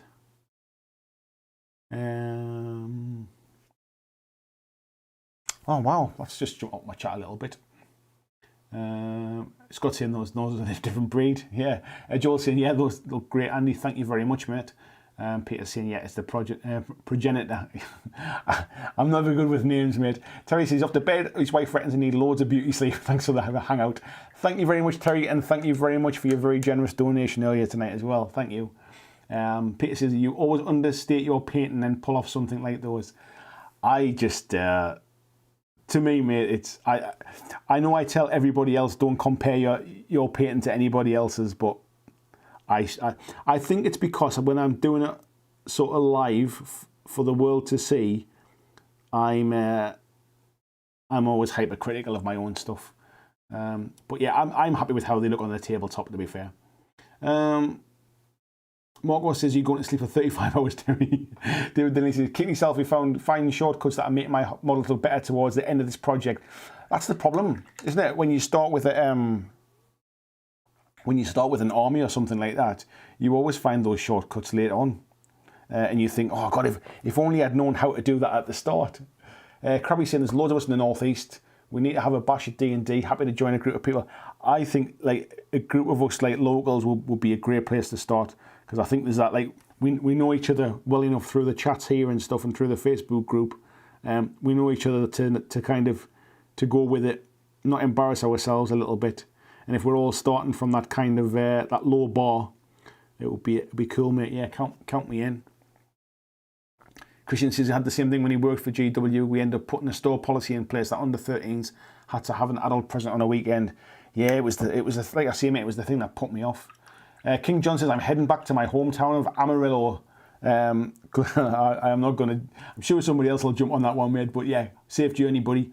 Jared saying he'd rather have fun and lose than not have fun and win. I completely agree, mate. I completely agree. Marco says, will you jump on 40k when 9th edition kicks in? Do you know what it is, mate? Like, I honestly don't know. I feel like I want to, like, at least experiment with it. I want to understand, like, so what's this all about? However, from experience with 8th edition, like, I bought the starter set and I bought all of the index books, and before I'd even built my starter set, like the Space Marine index book was out of date because there was a codex book for it. And it was like, oh, right. And then the Death Guard Codex was out. So the two starter factions that I had and the books I'd bought, the books I'd bought for the two starter factions that I had were already out of date. So that kind of like soured me really quickly.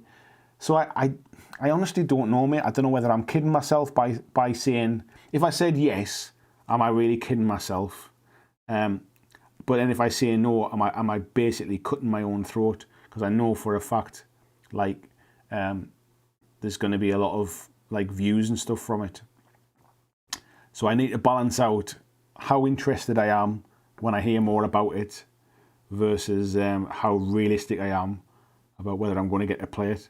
But like, if by that point, like lockdown stuff's eased a bit, and like I can get a game in with Krabby or somebody, maybe I'll feel differently about it. Like I say, I've always felt stung by the people that have introduced me to it have been the kind of gamers that I wouldn't necessarily choose to play with in the past. And I think that's really coloured my opinions on that game, unfortunately. Peter says, nice sentiment, but I like to win a game or two just to see what it's like. I know exactly what you mean. Scott says, I do have my own dice and going to print a dice jail. Yeah, I think Christian was saying on the podcast that we did together, he's got a dice jail for his. Sounds like it's the kind of thing that you need to have.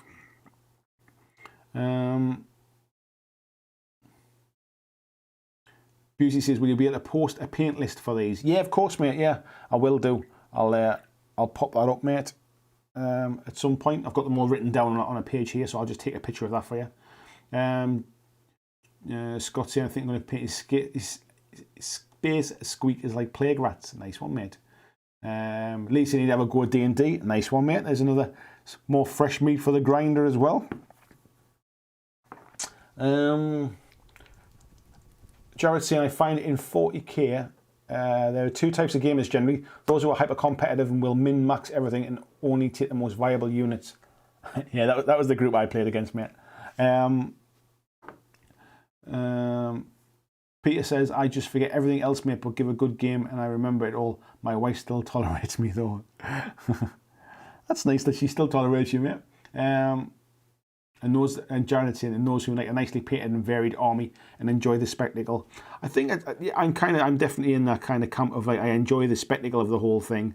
But in fairness, it's like it's even less about them being like nicely painted. I'd rather play against somebody who hadn't even painted their miniatures, but they just wanted to have a fun time and kind of hang out. Like as much as I'd rather play against painted miniatures. Like, it's more about the person, really, for me. It's more about the social experience. Same with board games.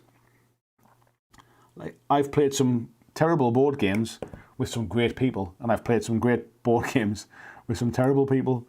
So it's all about the people for me, because I know which one I'd rather do. Where are we up to? Brennick says, just play with the index books as your baseline.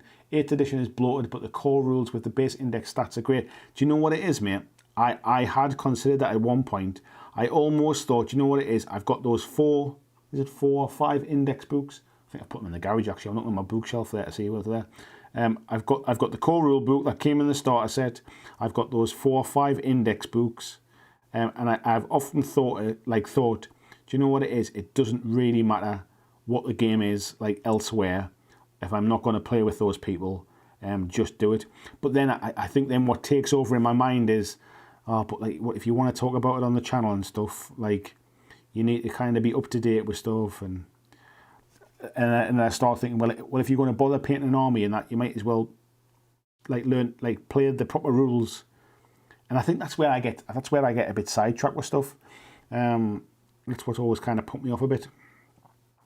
I feel like I should be playing the right rules. And to be fair, I'd be playing against probably somebody else who's maybe new to the game, and it would be I think it would be bad of me to expect them to learn like the stats and stuff that aren't relevant for them to then go and play somewhere else as well, if that makes sense.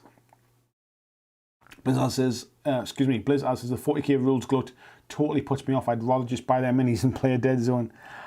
I was talking about it today in our Discord chat. Every now and again I get the urge to paint a 40k army, just because I absolutely love them. And I mean, it's no secret, like GW miniatures are absolutely beautiful. They make the best plastic minis in the market. I think personally, anyway. And I get the nag every now and again to just do it as a bit of a passion project, just to paint them up. So potentially, I might dip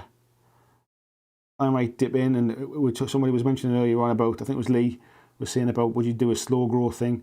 Maybe I would, just as a bit of, like, if I'm going to do it for myself, I might as well run it as a bit of a challenge for anybody else that wants to join in as well, whether they want to make a kill team or something like that, or anything like that. So who knows in the future? But at the minute, I'm torn, I think is a good way to put it. I'm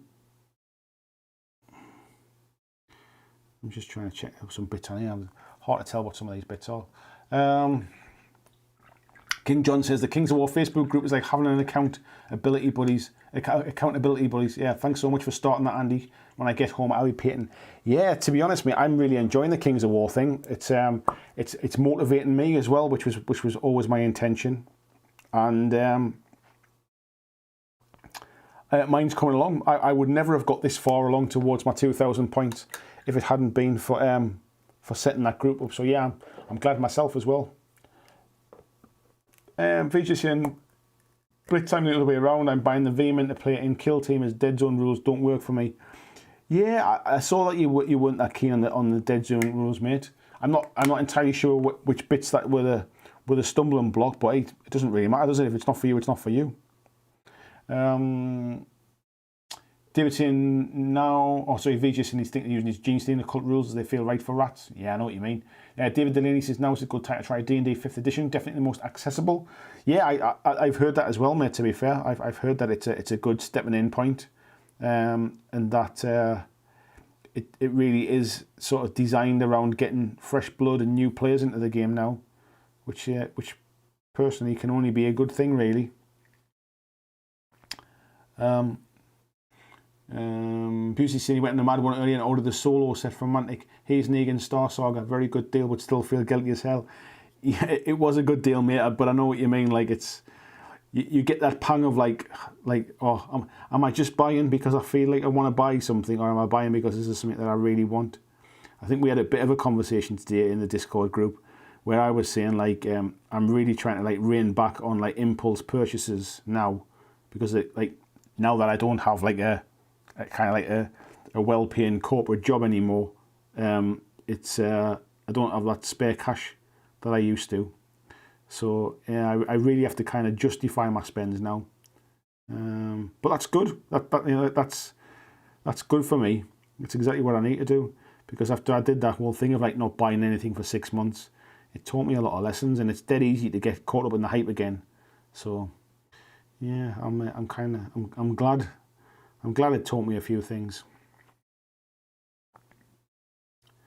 I'm just trying to pick out bits and pieces here, find out all the bits where they should be read, and I've missed them.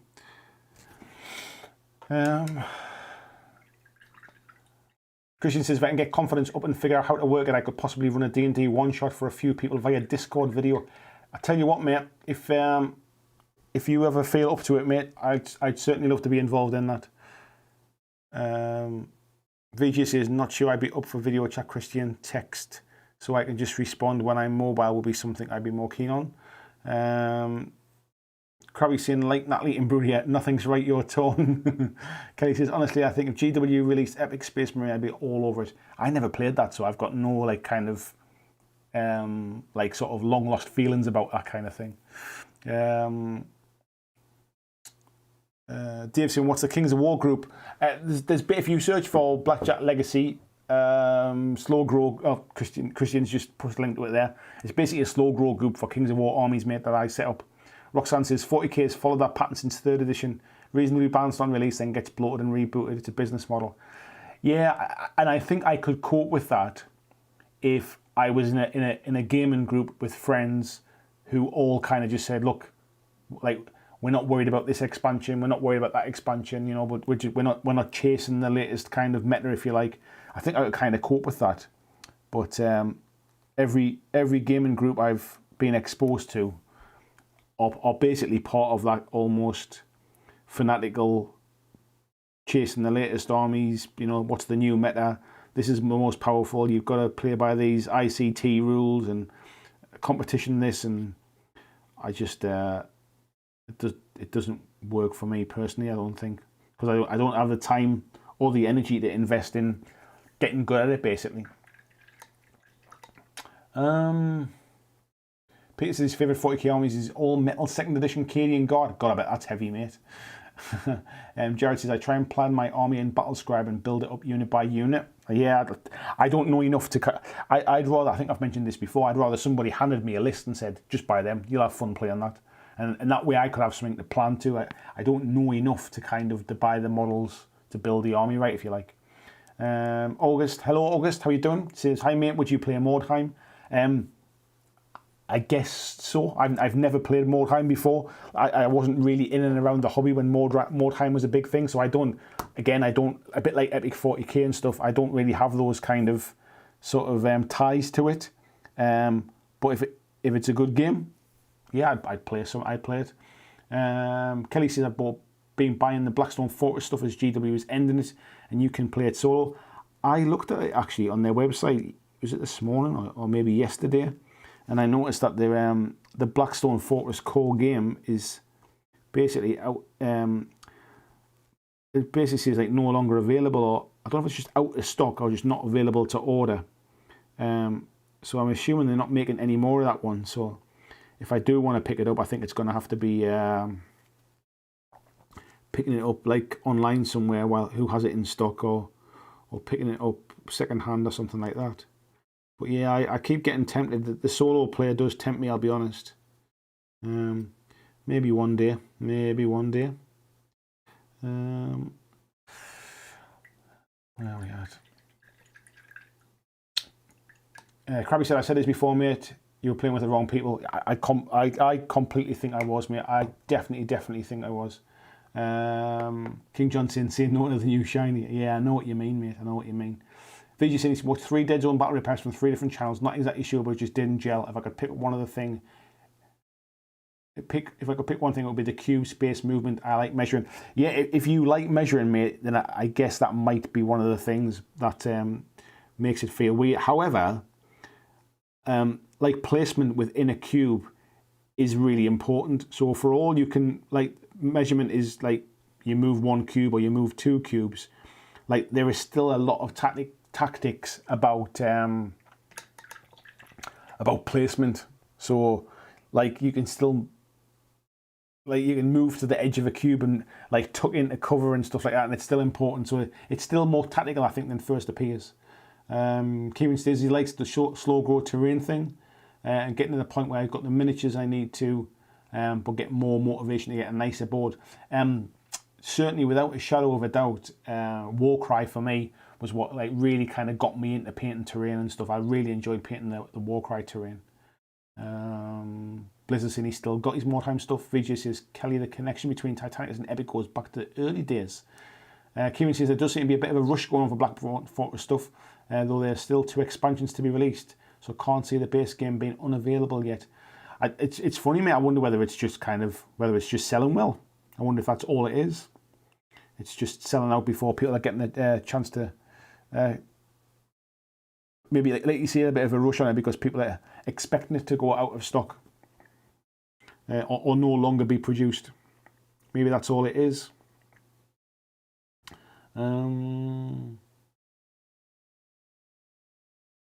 Mark says, I'll sell you my fully painted Blackstone Fortress set. Yeah, no bother, mate. It'll be dead cheap, isn't it? Because nobody wants painted stuff. No, I'm sure you'll make a good few quid, mate, if you ever sell yours. Very nicely painted they are too.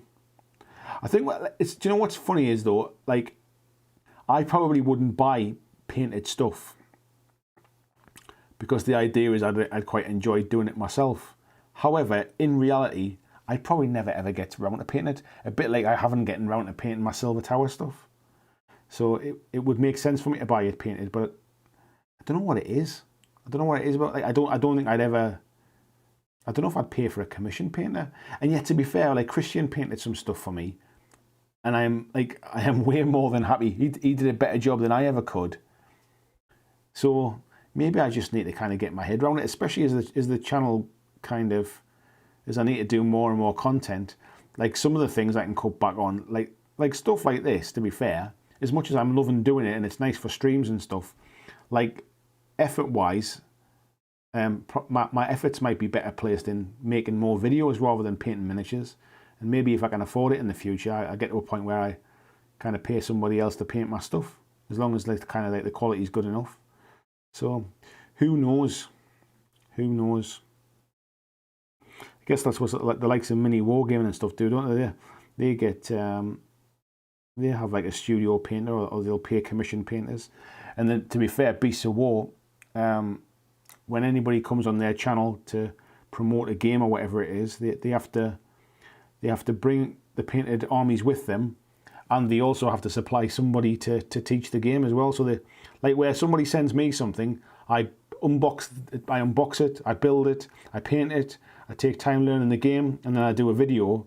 When they do it, it's like, right, you just fly somebody over to Ireland with all the painted stuff and all the bits and pieces, and then we'll just put you on camera and you can just teach us how to play on camera. So that cuts a lot. It cuts a lot of the background work out for them. But yeah, I don't think I'm quite at that size yet. Maybe one day I can tell somebody to do that. I thought like today they put a video up and it wasn't even them. It was the creator of the game doing like an online like tabletop simulator game of it. They hadn't even recorded it. I think the company had recorded it, and then Beast of War just put it on their channel. Peter says, best way to stop liking GW is put all your out-of-date rule books, army books and codexes together and look at the stack. Yeah, I think I know exactly what you mean. Where are we at? PG says, agree, Peter, really getting annoyed with people taking the 9th edition, haven't even gotten a game with my 8th edition yet. Yeah, me, that would be fair. Christian says, not sure about Roll20 would require a lot more preparation. I like the video, audio, chat is rubbish. I'm looking at it to speak my current DM about how it all works. Yeah, whatever works for you, mate, to be fair, if you want to run it. King John says, use commission painting minis as a tax write-off. I think, to be honest, mate, in the early days when I first started, I don't think I'm really going to be earning enough money to be paying tax. Because in the UK, I think you need to be earning like over £10,000 before you start paying tax. Like the first £10,000 is tax free anyway. And I certainly at the moment I ain't earning £10,000. So from this, in the future, I'd like to think I was, because then it's paying its way, and then at that point it starts to get it starts to make sense. But yeah, in the short term, mate, I honestly I don't think I'm going to be making enough money to be worrying about tax. But then maybe at the point where I am making enough money, then